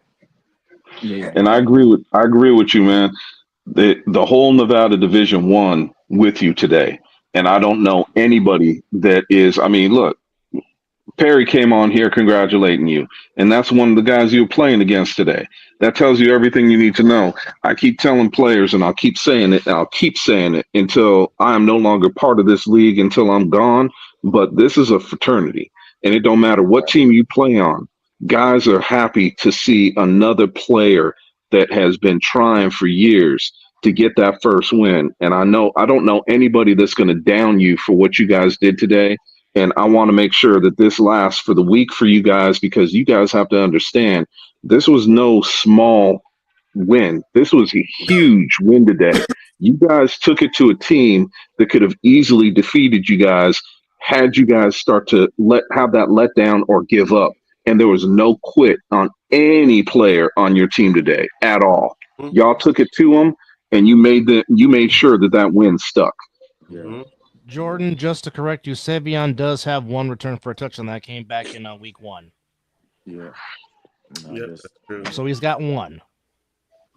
Yeah, that was so you another thing. work We on had it. to stop Savion on them 3-on-1s. And surprisingly, he didn't score on us today on the 3-on-1. So that was cool. Yeah, Man, bro, But no, like that's y'all had a game plan, and it yeah, looked like y'all stuck to it. Even though like Yeah, you went away from it a little bit, but as any good team does, they know when something's working, they go right back to it, and that's what you guys yeah. did today. So yeah, just good football, man. yeah. I said I was watching the whole game on the edge of my seat, and when y'all call them LA took it back to the house, I felt like I was running with him on the sideline. Yeah. Like I was with y'all on that, bro. Like, and what the thing about it was good commentating by Dub because he was emphasizing that you guys were on a 3-year trying to get that W, so that he was bringing the fans into it, like wanting you guys to win. So that also goes to good commentary. That flowers to you and Chris, Dub. Well, again, just for the record, on last Wednesday, I did pick the goal to win. You did. I said live on air. I said the goal will get their first win. Yeah. Not trying to sound like a genius. I based it on what I saw the last 3 weeks of what the goal we're doing. They've gotten better from week one, each week. Yep. And I said, you know what? I may be the lone wolf saying this, but I'm picking the goal to win. And lo and behold, like I said, I mean, yes, we talk about the LA pick six, but really it was the Calvin Deloney return for touchdown on the 3-on-1, which was we didn't see. Well, nobody got the saw except those because we were having bad technical feeds, which sucks because it was a great return by Deloney. But that return kind of calmed down because, I mean, momentum was swinging in the Hunters' favor after Snoop came in, and the Hunters' offense got a rhythm. They got a rapport going, and basically Greg was the only one that could do the big thing, which was feed Savion the ball because a lot of times, Savion really could have been a bigger impact in this game, but he had a few drops. He had a lot of drops, which normally does not happen. And the Hunters had a lot of drops as a whole today. I mean, not just him; it was also Marlon Hicks, and Marlon Hicks is also sure-handed. But sometimes games like that happen where you drop the ball. But I really think the Calvin Deloney return for a touchdown that put them up by 5, which was the game winner per se before LA emphasized it with the emphatic pick 6. Yeah, but that return calmed down the momentum of the Hunters and gave it back to the Gold, and where facts, and that's not talked about enough because we thought Charles Johnson had a touchdown, but the right hand swipe of Deloney, was huge. Yeah. Because looking at it live. And good point, Jordan. Like he was there. Looking back at it live, it looked like Deloney missed him, but then when you play it back, like, oh, he got him with the swipe. And again, that turned out to be huge. And plus, I think also on that drive, they got down inside the 5, and I think that was the play to where Savion nor Charles Johnson decided who wanted the football because they were both open, but no one decided who wanted to catch the ball. That was a 4-down play too. Yeah. So when you I'm guys gonna go out on a limb and say something that might not be popular. I really don't care, but I'm gonna say it, and that is, had you guys played like this against Stealth, I think that outcome may have been different. I agree. Ooh, well, I agree with that. Yeah. Because if you guys stuck to your game plan, game came out, yeah. Well, again, we could say the same thing about the Hunters. If they don't shoot themselves in the foot, they might possibly beat the Stealth. Yeah. They had the lead though, like 8-7, like in half. They had the lead. Then they get the big deep play. But what I'm saying is, Savion with that big return got them inside the 5-yard line, and then they went backwards. Yeah, and then they got inside. Can't do that. And they got inside the red zone again, and they went backwards. They went backwards and shot themselves in the foot. What ton of false starts, right? Was it false starts and the holding penalty? That and just bad play calls. And drop passes again. Yeah. Get in a 10-yard line in the red zone and you can't capitalize. Say that again, 2-5. We couldn't hear you. Say that again. Probably because I had the mic up. It's that stupid ass motion. You feel me? They're motioning, but they're motioning towards the line of scrimmage. You feel me? They're not necessarily having a straight drive. They're motioning to the line. You feel me? So when you players that don't necessarily even motion correctly, it's a liability. But talk about Elijah, I gotta say, man, I don't necessarily agree with you because I think that SICK is still the second best team in this division. I think that they are finding their way with a new squad. I don't think that this is the same squad that they had last season with Jeremy Gary gone and some of the players that they had on the offensive line gone. I think that this is a different team as far as an overall, but I still think Sick is the second best team in this division. I think that when they play Stealth next week, we'll have our answers with a lot of it. But I also think that you have, and I asked the question at the end of the game when after the Insomniac game today, I asked the question. I said one of the biggest problems that Stealth is going to have is who is going to cover Darren Palmer, and I got a resounding silence because that is the biggest question. And the fact of the matter is, you got Richardson on one side, Palmer on the other, and I don't think this is just me. I don't think the Stealth have the cornerbacks to cover either. So you got a strong arm quarterback in a young Kenyon Stoking, and he has his favorites, and those two are his favorites. It's going to be a long day for Stealth next week as well. And I think that that has a lot to do with what those young men are able to do against the Stealth, going against that defense. Now, flip the script, and I will say the same thing when I look at offensively. We've talked about it ad nauseum right now in this from what was it 7:30 when we started 2 hours ago. We've been talking about one of the biggest things. Stealth has 3 or 4 quarterbacks. To me, that means they got none, and it's not a knock. It's just being real. 17 to me was their best option today. Should be their best option going in next week. Are they going to run with him? The fact of the matter is, when you have a team like Sick, who's had a week off, who is going to come in pissed because they lost and the way they lost against the Insomniacs, I couldn't disagree with you more. Yeah. And That's I it. got Yeah, sick. yeah. I do. They're pissed. I could say on the broadcast, because I gotta be professional, but there are some side bets going on during our game last week against Sick with Biggie and Lee, and then even today with Lee and Biggie. Like I'm like, I wouldn't bet $200, Lee. Like I wouldn't do that. Like they coming in pissed the fuck off. And then just by Lee's interview on the podcast, saying that he's not worried about nobody else but the Insomniacs. So I got Sick big. I really do. Now the Stealth, I do love the running backs. I definitely love the freaking John Russell is a bulldozer. the Ramsey brothers. I love them. I love watching them They play. play football. Those brothers are football players. And they're not going to quit. Flat They're out. not going to quit. They're Go ahead, football Knox. Go ahead, players. Y'all can hear me? Is that the wifey? Hey, hello. Yeah. Oh damn! I didn't know y'all could see her. Sorry, my bad. Go ahead, Knox. My bad. Hi, River. Can y'all hear me clearly? How are you, River? Yeah. Yeah, 2-5. We can hear you. Okay, now like a lot of these teams, I'm gonna tell you what a lot of these teams have, because like I be on all the sidelines, right? What all these teams got what these teams got is a bunch of me players. All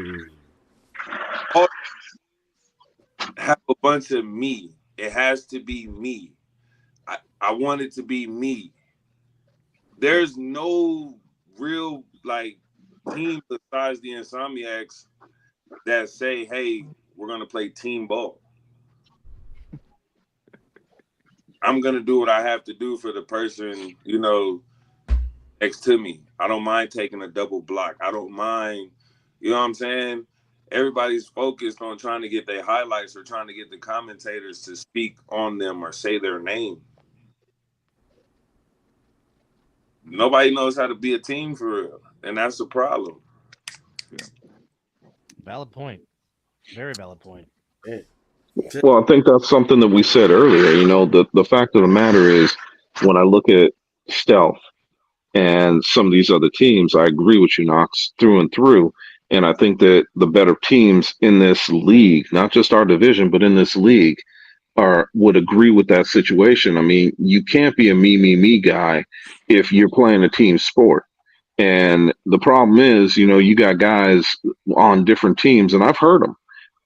I've come down to the sidelines after games and listen. Well, if you would have put me in, and the thing about it is, football is not a bunch of individuals running around trying to make plays.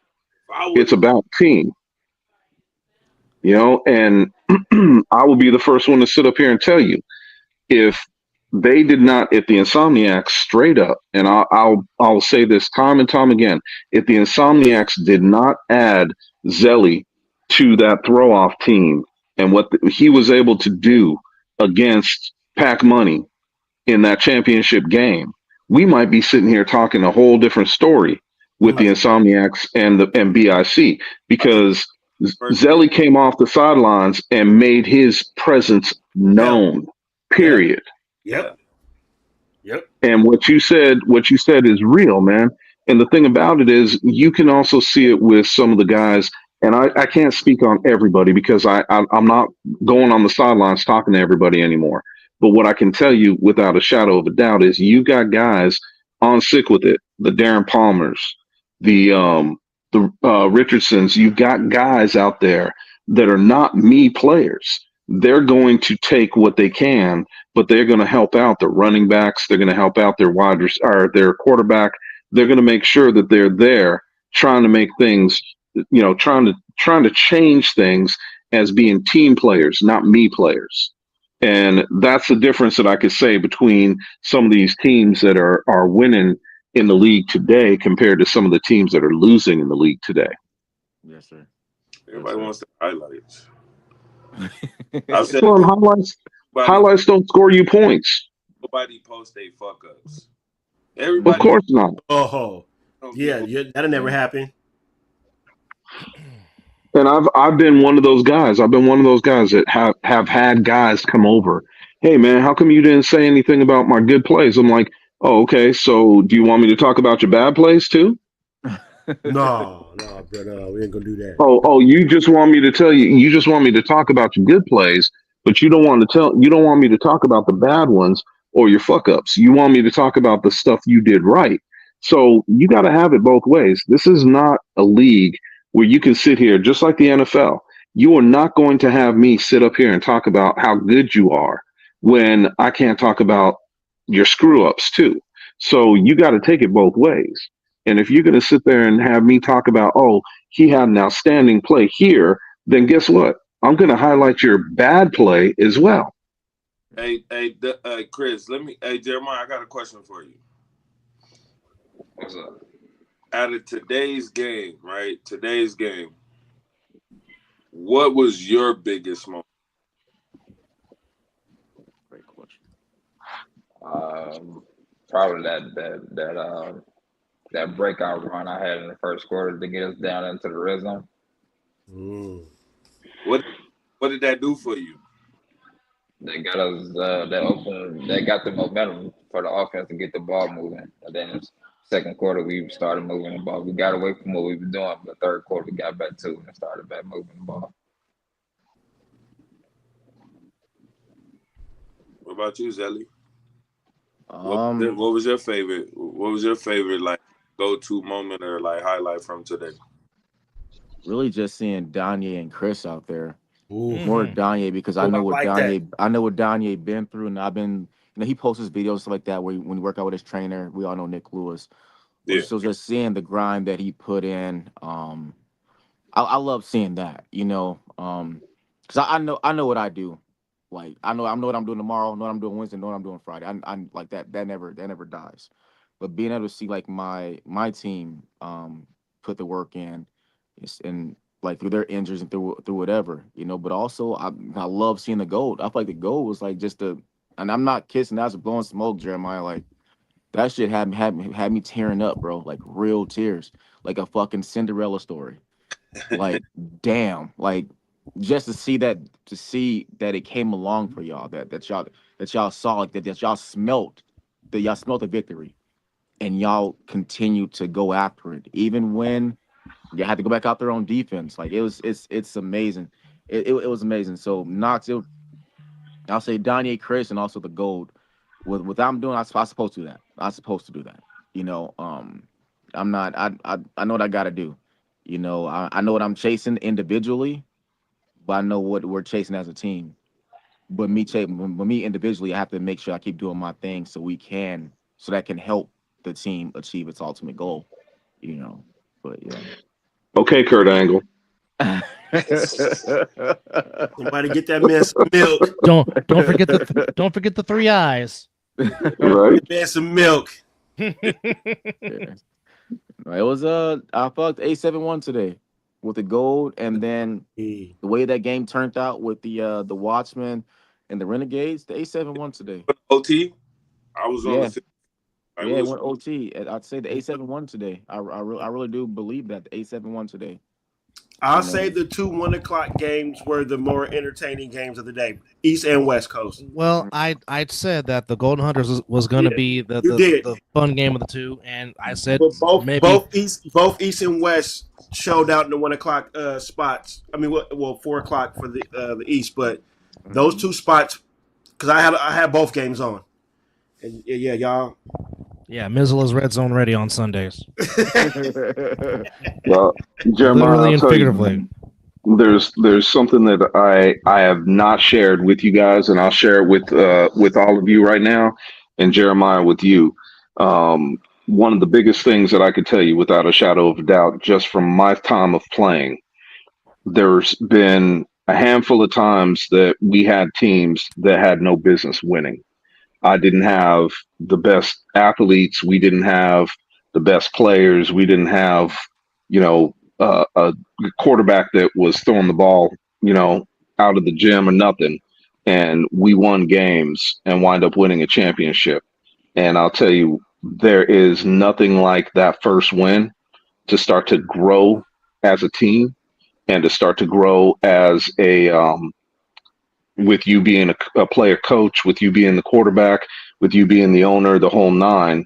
And with me being a player coach when I was playing, I mean, when you hit that first win and you could start to grow from that, man, you'll be surprised what comes next. And all I could say is I'm really happy that I get to watch that because after watching you win that first game today, man, I'll tell you what, sky's the limit for you guys, man. Don't let that team get down at any point in time.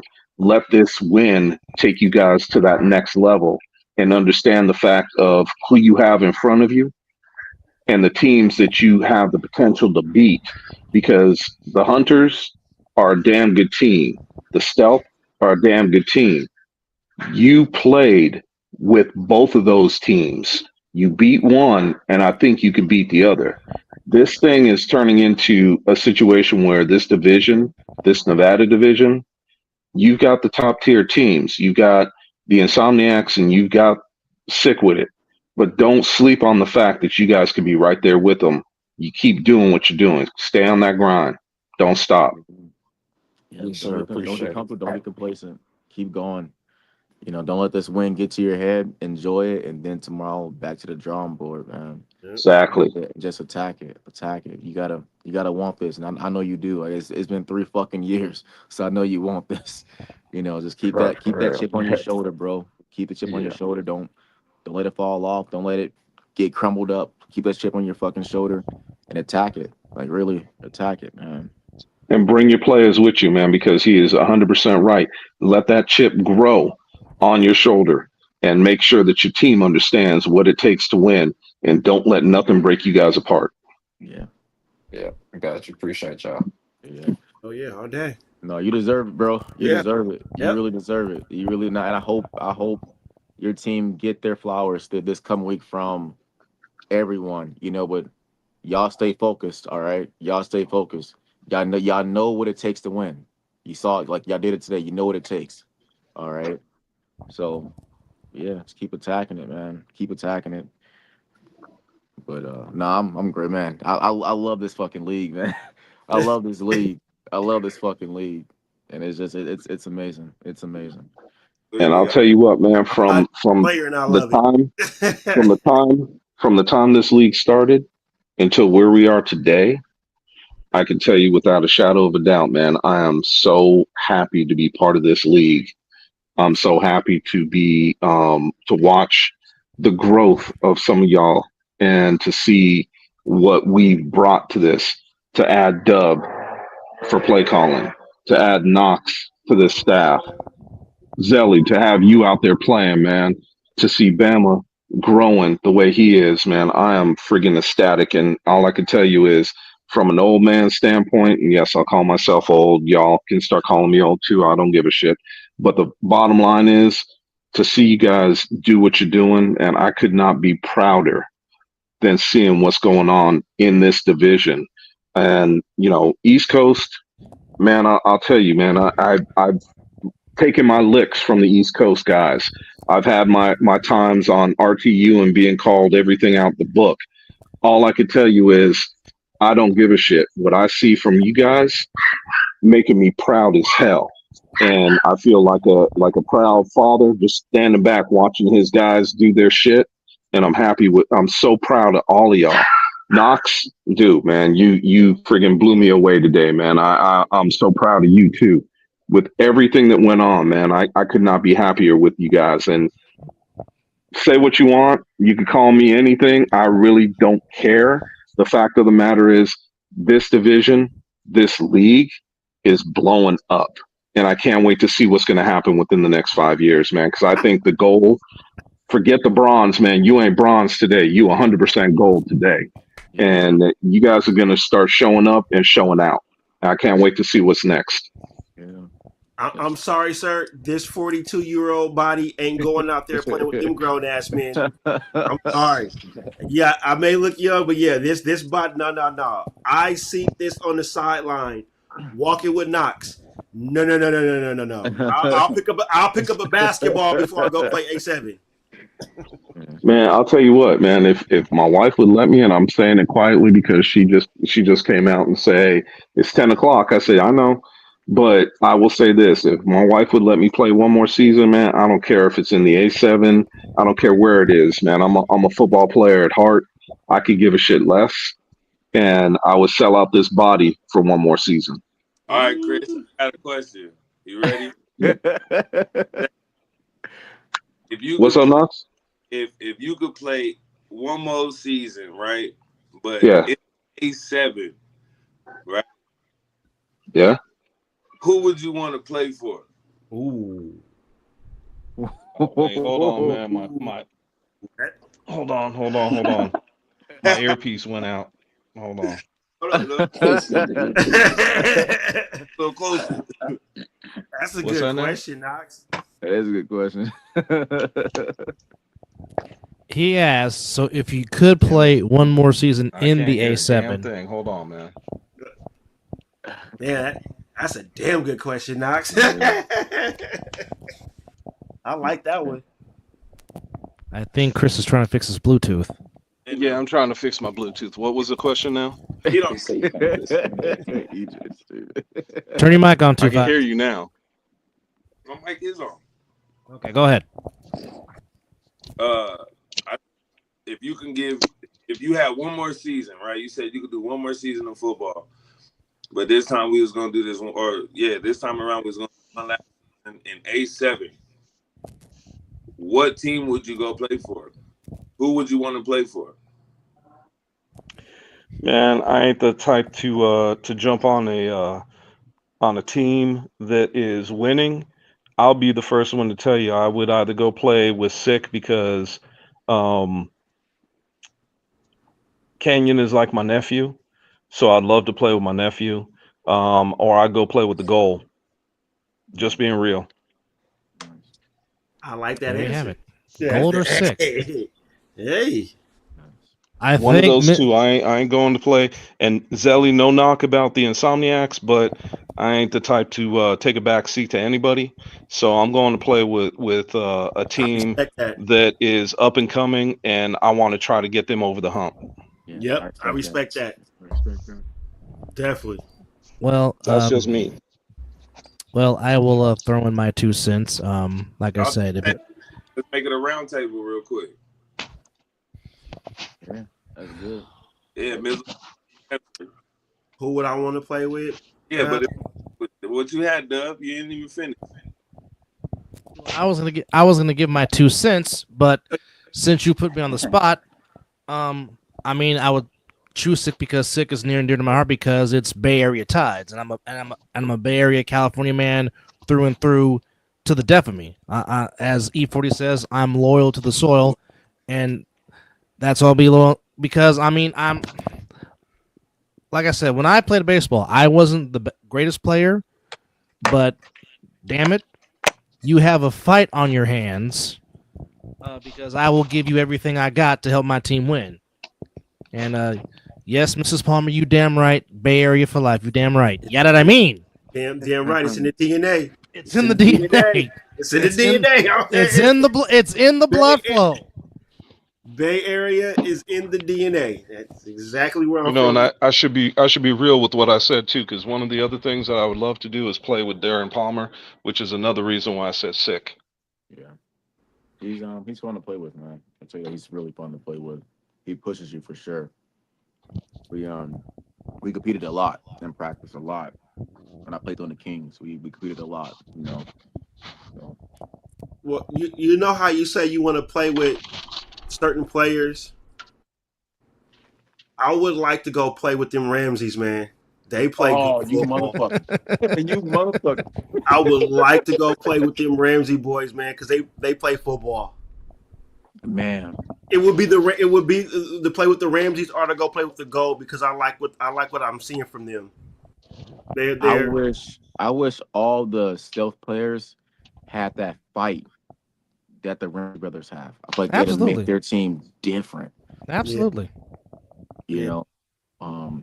That was an April Fool's joke, Jordan. Yeah. I'm the only one that stuck with it was an April Fool's joke. I'm like, nah, that's a joke, bro.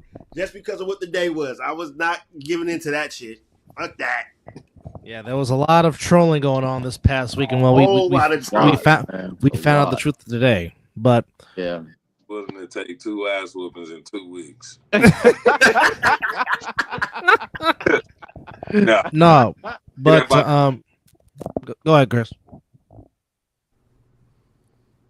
There was no trade. He would have signed as free agent. No, but what I was going to say was to throw my 2 cents about what Chris said earlier.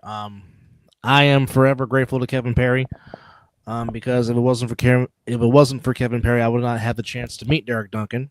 And obviously, if it wasn't for Derek Duncan, I wouldn't have the chance to be in this league now in my 3rd season.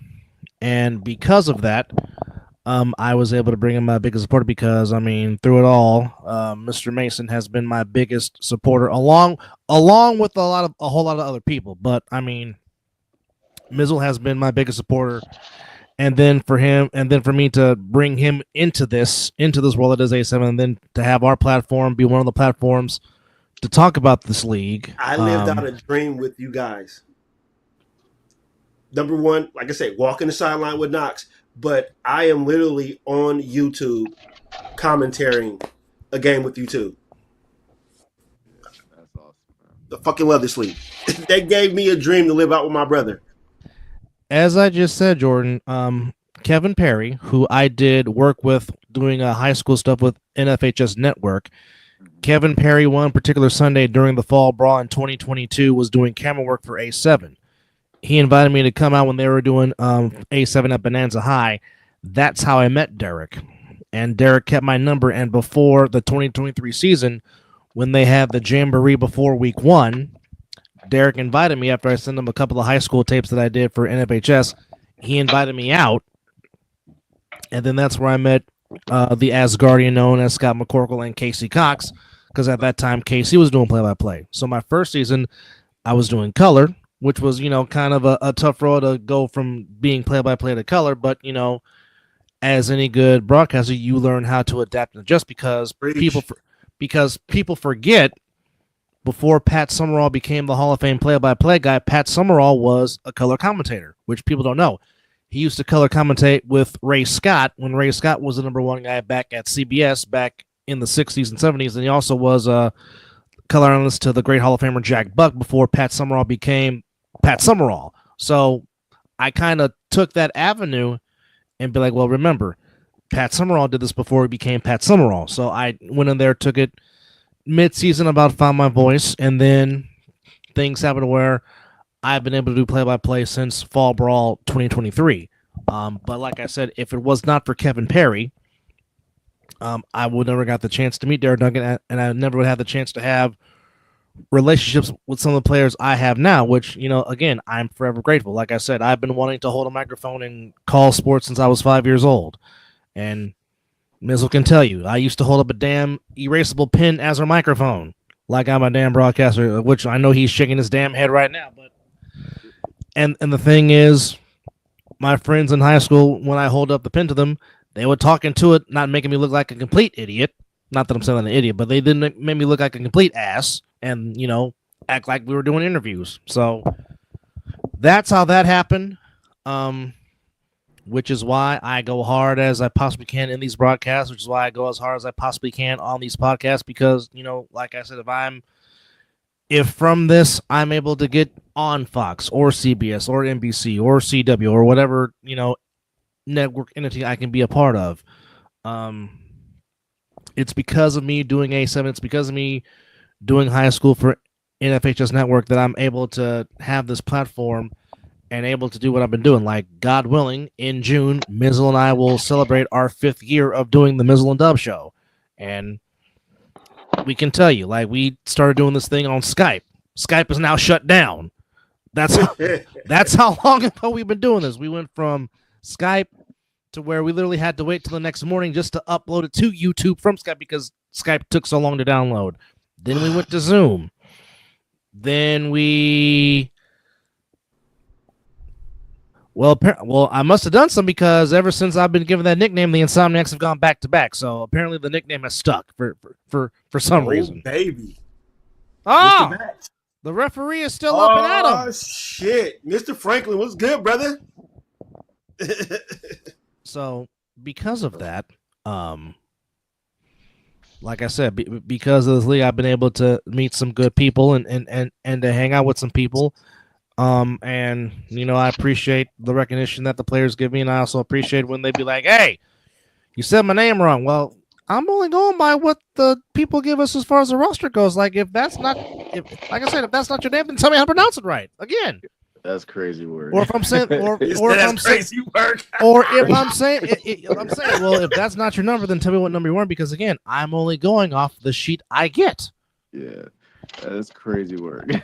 But again, guys will jump all over us about the pronunciation of the names and don't understand that that's what we got from their coach. Yeah.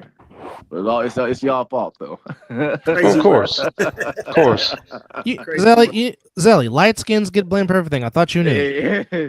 And me and Dub both being light skinned doesn't help the situation. Yeah. Light skins get blamed for everything. I'm just trying to tell you. That's crazy. But I mean, yeah, but I mean, make a better name for yourself. But I mean, just name up. Damn. Yeah. But it's because of that I've been able to have outlets. Like I said, because of our good friends the Joffos, we're on this platform that we're on right now. So I mean, it's a lot of networking, a lot of forming friendships. Yeah. Hello, Mr. Hamilton. How are you? Is that Scoop? That is your quarterback, yes. Yeah, that's my quarterback. Yes, it is. We can go ahead and jump on.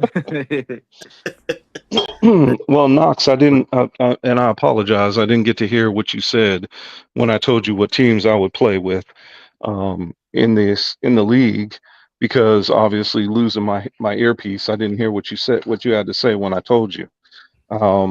If you could repeat it for me, I'd appreciate it, because I'd just like to get your feelings on it. Oh, he didn't respond, actually. Go ahead, Knox. It actually became a roundtable question, and Mizzle and Dub ended up answering as well. So he all asked us the question. Yeah.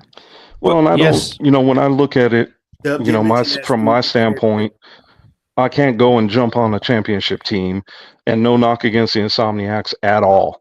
I just have to. I've always been one of these guys that I'm going to go play with a squad that is not number one.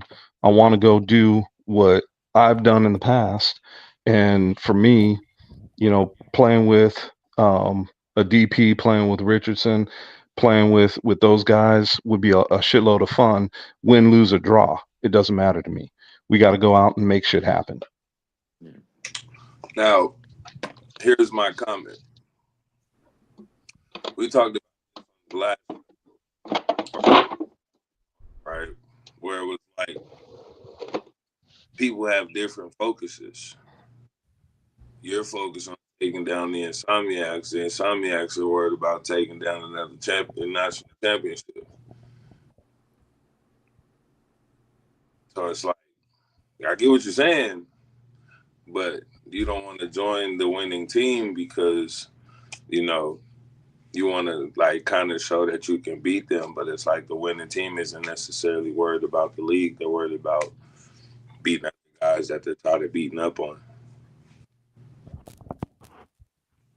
Mr. Hamilton is giving you a shout out, 2-5 in the comments.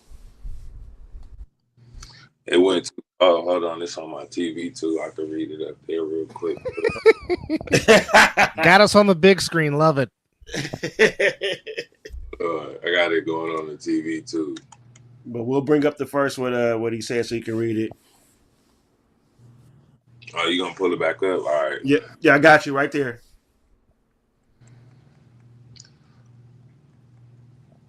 Oh yeah, I appreciate it, man. I appreciate it with the utmost. I swear. I ended up speaking on it a little bit earlier, not too much. Just really saying that it was definitely a great amount of people who did, commend me for my reactions and just how I dealt with it, you feel me? As well as just what I've been doing or what I've been trying to do. So, again, with being able to hear from my peers, I've said it and I keep even saying it now. I appreciate you guys, you feel me? Just for even acknowledging it, or even for those who, like I said, feel like they know me or whatever because of what they may have seen on the football field. Me as a person is definitely different. You feel me? So it's like, I appreciate everybody for just even acknowledging the fact of what I'm trying to do. You feel me? And like I said, it's not about me. Like Dub said, clearly, and I even said it on the low when they were saying it earlier. It's like, well, clearly I love the league too, right? That's one of those, that's my joke, right? Clearly I love the league too, because if I didn't love the league, then yeah. So again, I appreciate everybody for their efforts, and when you guys show up and put on some good football. And yeah, man, you guys are cool. Yeah. Good football was played today too.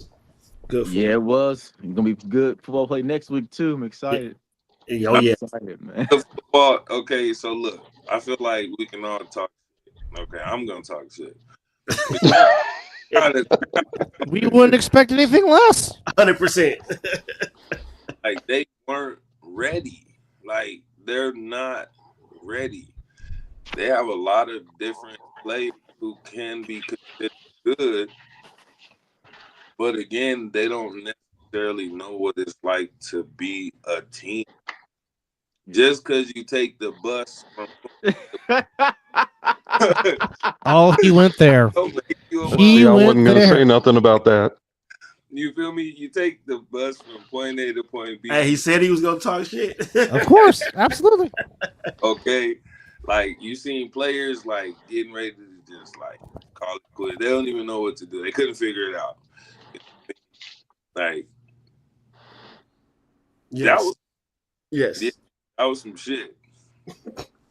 That was some shit to watch. It was definitely some shit to watch. And that's why I didn't necessarily want the game to end, because you had to let that shit play out. Mm-hmm. You had to let it play out. Mm-hmm. Couldn't agree more. You had to see what it was like. The Stealth could be a very good team, but the organization and structure is atrocious, in my opinion. Yeah. Strong words from Mr. Hamilton. There So let me throw the monkey wrench in this, and then I'm gonna sign off. Yes, sir. But I will say it this way: I think that the Stealth came into the division with one thing in mind, and that was that they were going to be a um, a very good team, and I think that they can still be a very good team. But Yeah. I think they need to pull things together. I think that they need to play as a team, not a bunch of individuals. You've got some really good players on that squad. Obviously, the Ramseys are one piece of that, but I think that as they start to play through the season, they're getting some easiest way for me to put it, some eye-opening experiences, especially today. I think that they will be a force. No pun intended. No pun intended. Because I got to say that because I said something about their uniforms looking a lot like the Force, but no pun intended in that. The real thing is, as you go through this and as you start to get better as a squad, they will start to understand their positioning in this league and in this division, and they will start to get better as well. Just like we saw the gold start to pick up today, and I think that it's going to carry out throughout the season. But I think that the Stealth coming together the way they did, they need to have a strong leadership, and they need to make sure that that leadership is one that's pulling them in the right direction, like the Insomniacs, like Sick with It, and some of the other teams. As they start to do that, we'll start to see them start to pick up some tough wins. Bottom line, this division and this league is going, the trajectory of if everything is on the upswing, and I can't wait to see where we're going to be in another 2 years. But what I will say as of right now, y'all, thank you so very much for letting me be a part of what we talked about tonight. Thank you for letting me be part of the Mizzle and Dub show tonight, man. I really appreciate it. And everybody that's been part of the panel tonight, I appreciate everyone. Y'all have a good night, and I will talk to you guys on Wednesday. Excuse me, sir. Do you see the shirt I'm wearing? You brought me onto this, so thank you. Hey, man, it's all love, brother, and you know that. You know that from Indeed. all the conversations we've had. So I Yes, appreciate you guys for everything. So you guys have a good one, man. I will talk to you guys on Wednesday. yes, sir. All right, fellas, take it easy. You too. You too, brother. Yeah. No, Well, appreciate Chris Vera for coming on and giving us some time as my broadcast colleague joins me every Sunday in the booth here on A7FL. As once again, and Scott Hamilton always being in coach mode. yeah, Scooter's always thinking about ways but to. But he's not lying. No, he's not. He's not. Number four. He needs to go ahead and jump on. That's why he's my quarterback. Party bus don't get you wins, and yes, that is absolutely 1,000% true. But again, the big story of the day here, and he's been with us the whole show. And we appreciate Jeremiah Bamarees for joining us. But we do. But the big story of the day was the Las Vegas Gold finally getting their first elusive A7FL win with a 25-14 win over the Vegas Hunters, getting their first win in franchise history. Oh yeah, that's crazy. That's crazy. 4. The score is crazy. 25. Yes, sir. Good shit. 2-5. I got you, dog. I like how y'all did that. Y'all did that. There it is. The year of 25. Knox's jersey number is 25, and the Gold put up 25 to get the win. So there it is. The number 25 being good synergy for the Las Vegas Gold today. But, I mean, that is not their most points they've scored in a game, because I think the most points they scored was when they went to L.A. and actually played a very good competitive game in L.A. and actually put up some points, which a lot of people don't remember last year. in that particular season back in 2023, if I can find the doggone thing. Yeah, we down 26-0 at halftime. Came back, put up 36. Lost by, Oh, yeah? I think it was 42-36. 50 to 36 was the final score Yeah, against that the was Santa something Monica like Vibe back in LA. back in May of 2023. But no, I did not know you guys were getting shut out at. Wow, that's pretty Yeah, it impressive. was 26-0 at halftime. We Wow, took the lead, but then the dude fumbled on the 3-on-1. They picked it up and Uh, scored, and they uh, counted it. So uh, that's how the game got out of control. wow. And Okay, we well, tried to tell Kelly and the referee that you can't score on a 3-on-1, but they counted it. So that's how the game ended. wow. That's some Okay. shady. That's some shady rules.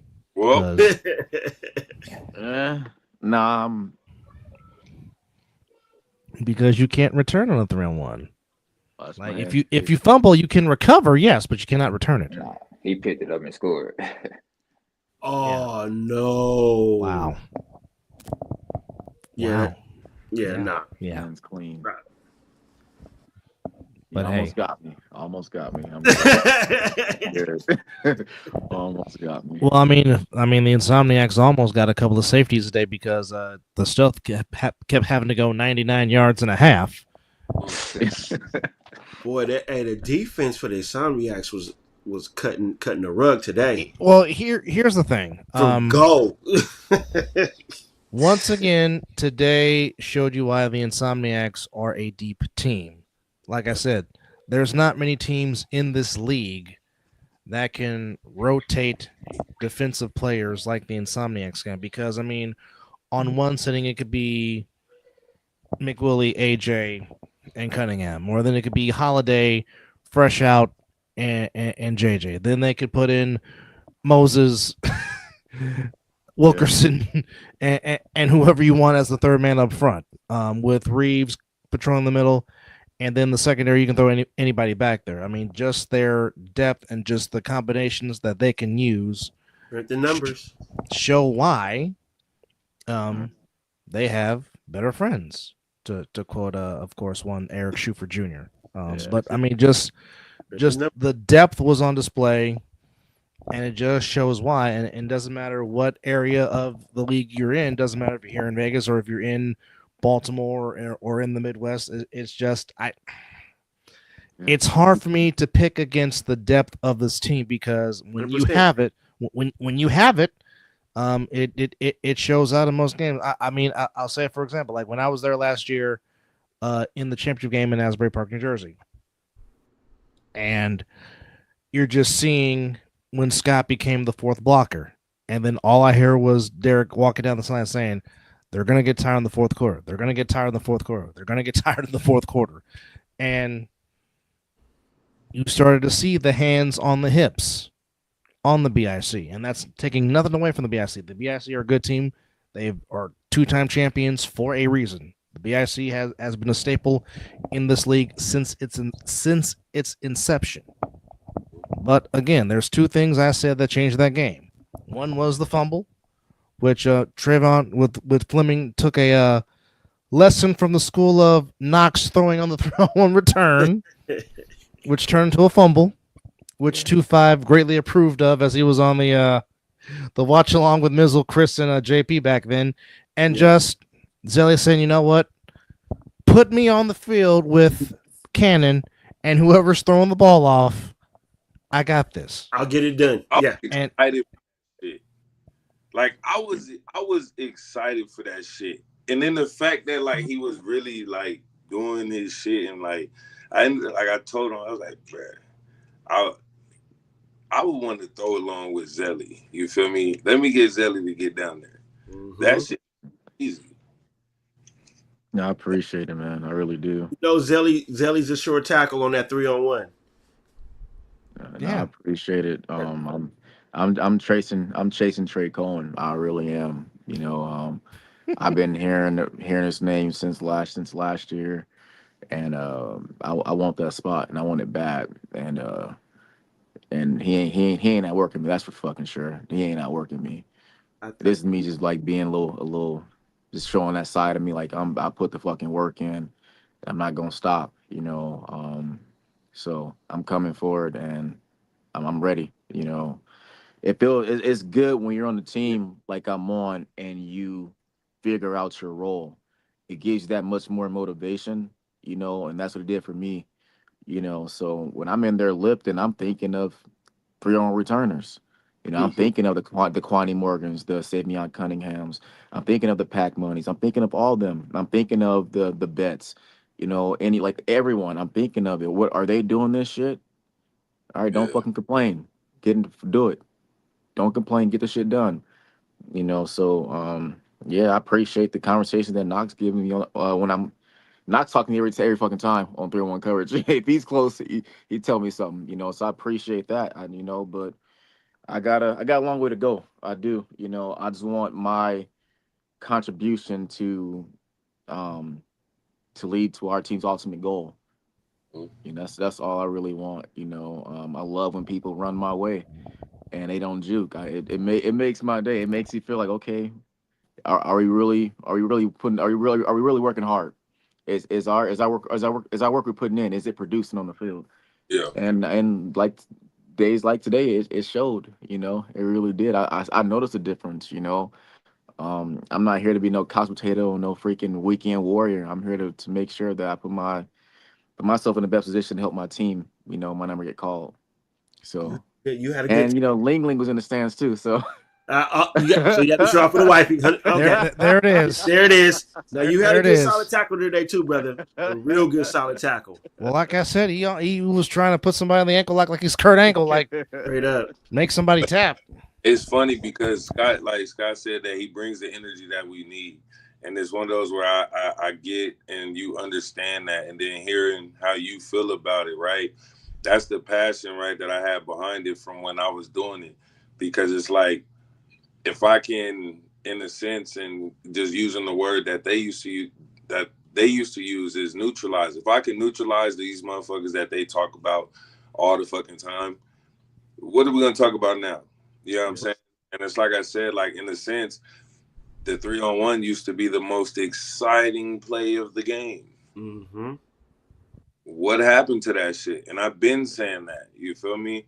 Like, where's the excitement? You feel me? Like, what are you doing to make it better? So to hear how you feel about it, and just to see how Scott like bringing the energy. That's what I was trying to, in a sense, do for Sick. You feel me? Like, it starts with the 3-on-1.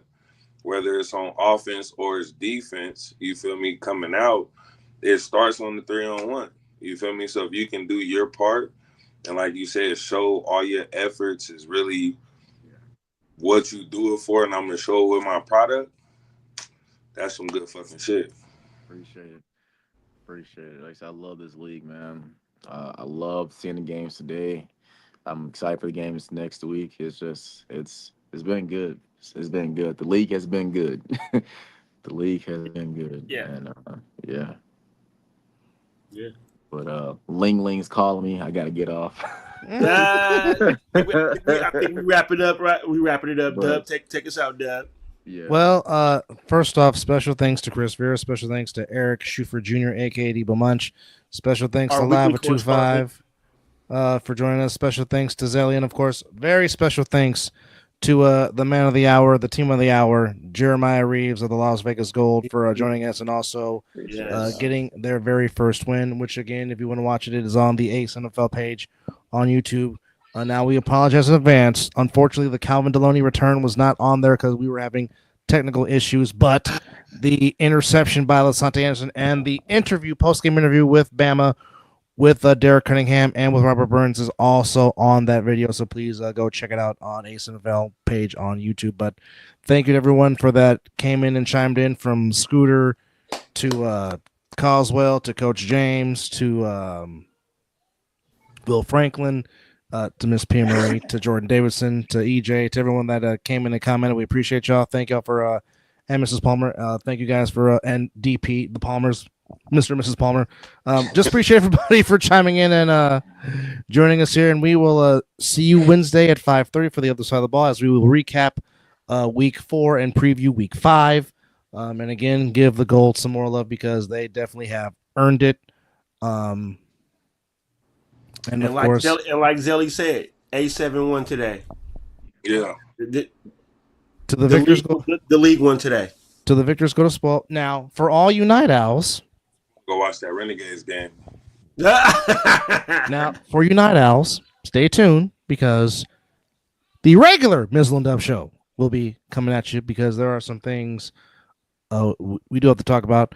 The women, or well, should I say, the dynasty has returned as the Yukon women emphatically went back on top as they won their 12th national championship. We'll talk about that.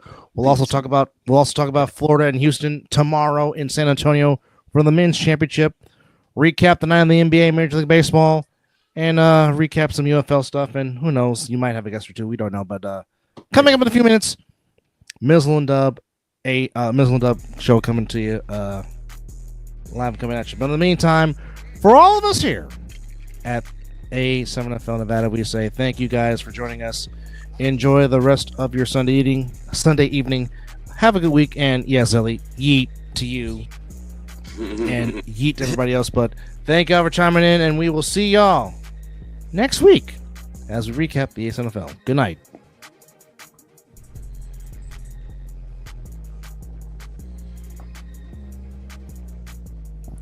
Thank you, DP. Bless you, brother. Appreciate you, DP. As a super dope weekender, take this out. By the way, buy his merchandise too. 17KD. Get it. Oh, yes.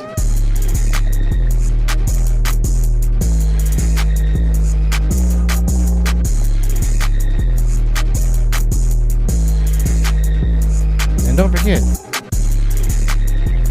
Oh, I can't Yeet. wait for that. I can't wait for that. Tonight would have been a great fucking night for a show, I must say. That's 100%. Woo. You know, the Ric Flair. Woo.